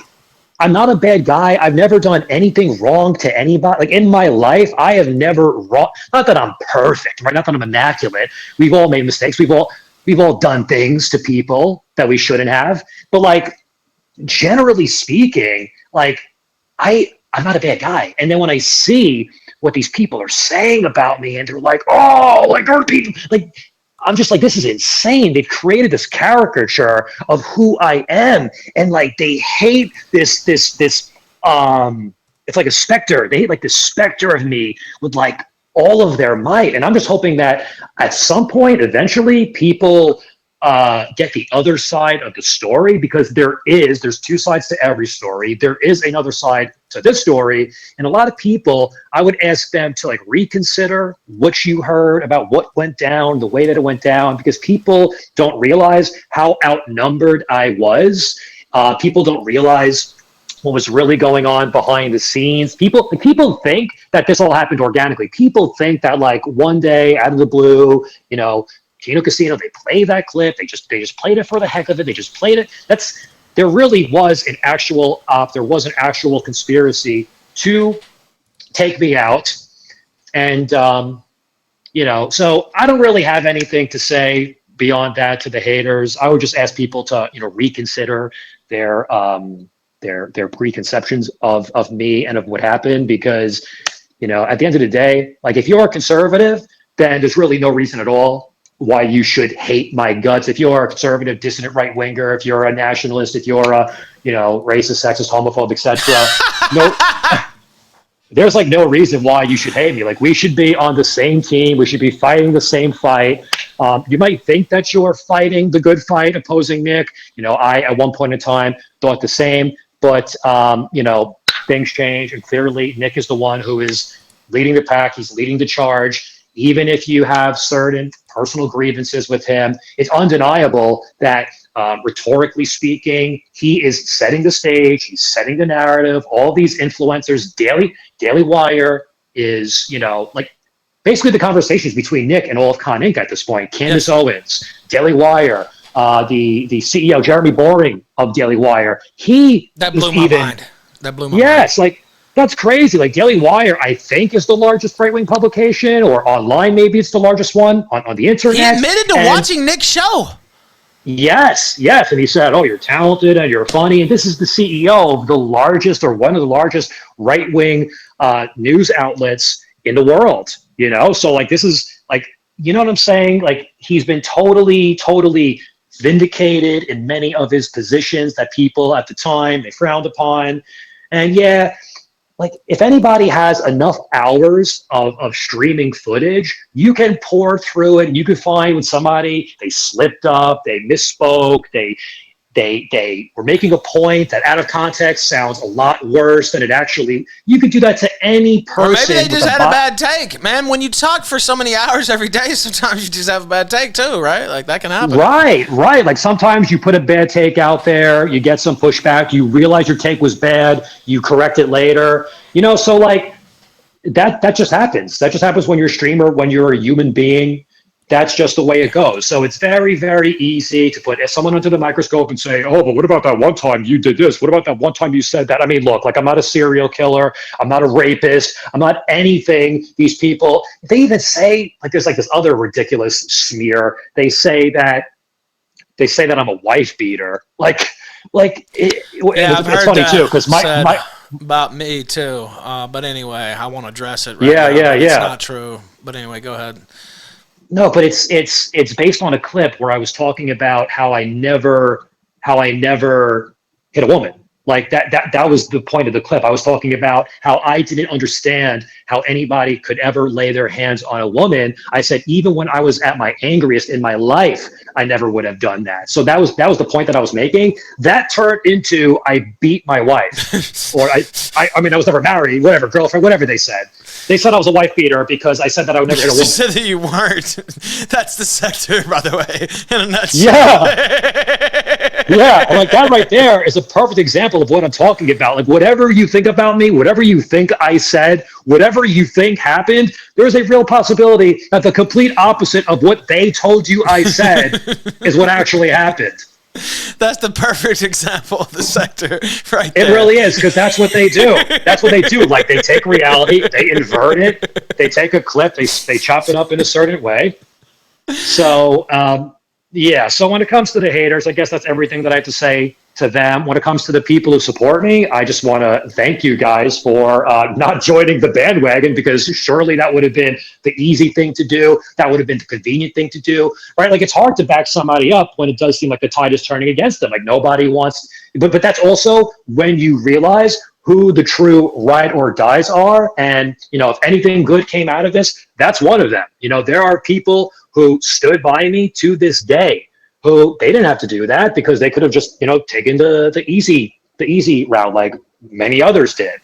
But, they really got it. They really saw what happened to me, and they found it objectionable. And, they all know who they are. I'm not going to name anybody because I'm not going to, put that on them. But so I think that pretty much covers it all.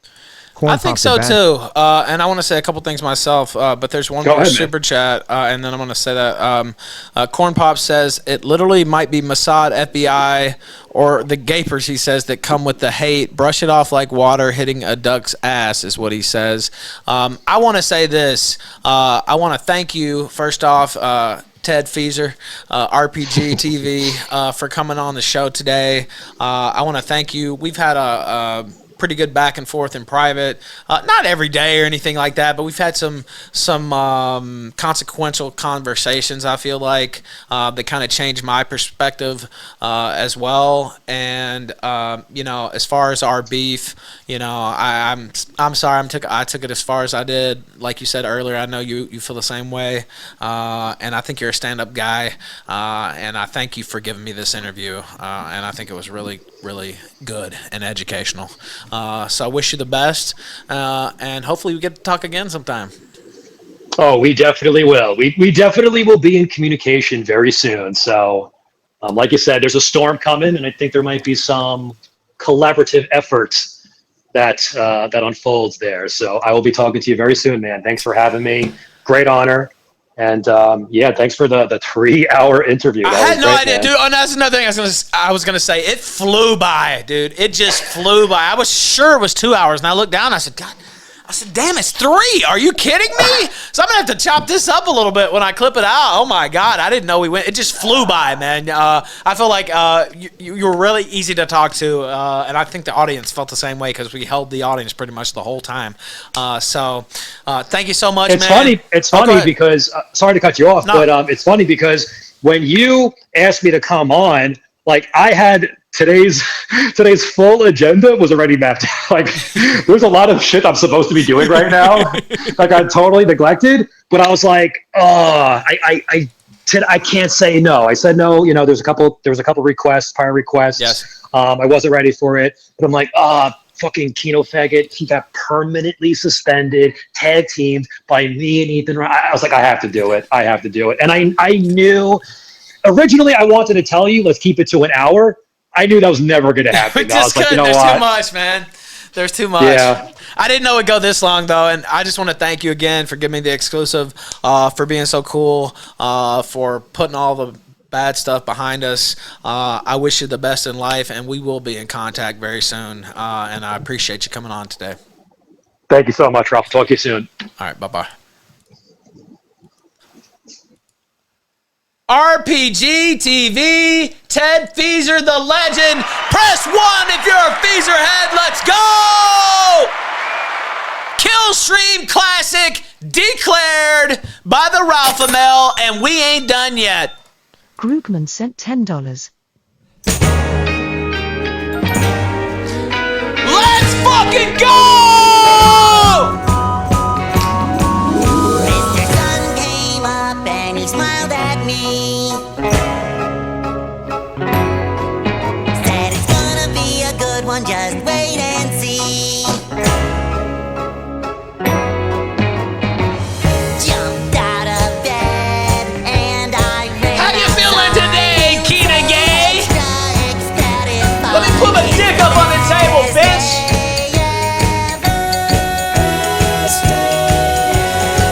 Turns out I'm still pretty good at this.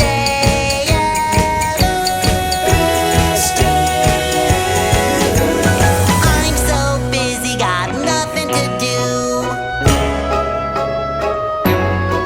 Spent the last 2 hours just tying my shoe. Get up, fat boy, with your bum knee. Crackhead, take the pipe out of your mouth, you motherfucker. Both you motherfuckers are gonna cook so fucking hot this summer. You have no idea what we have planned for you motherfuckers. And you ain't gonna see it coming.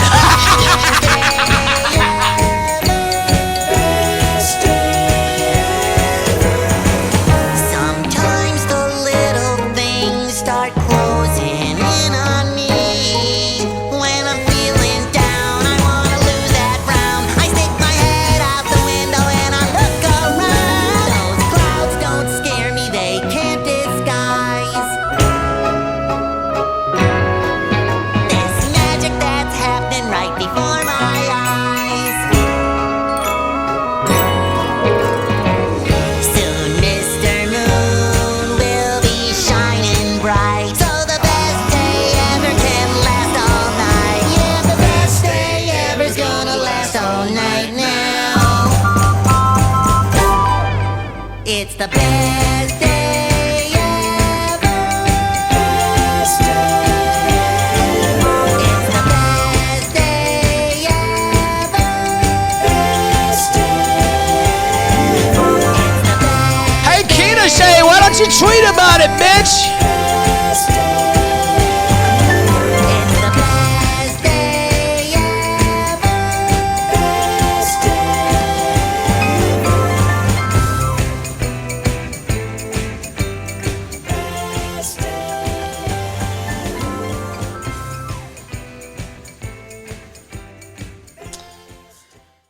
Thank you for watching this clip by Colonel J. This is the King of Bold here. Remember to like and subscribe. Juice!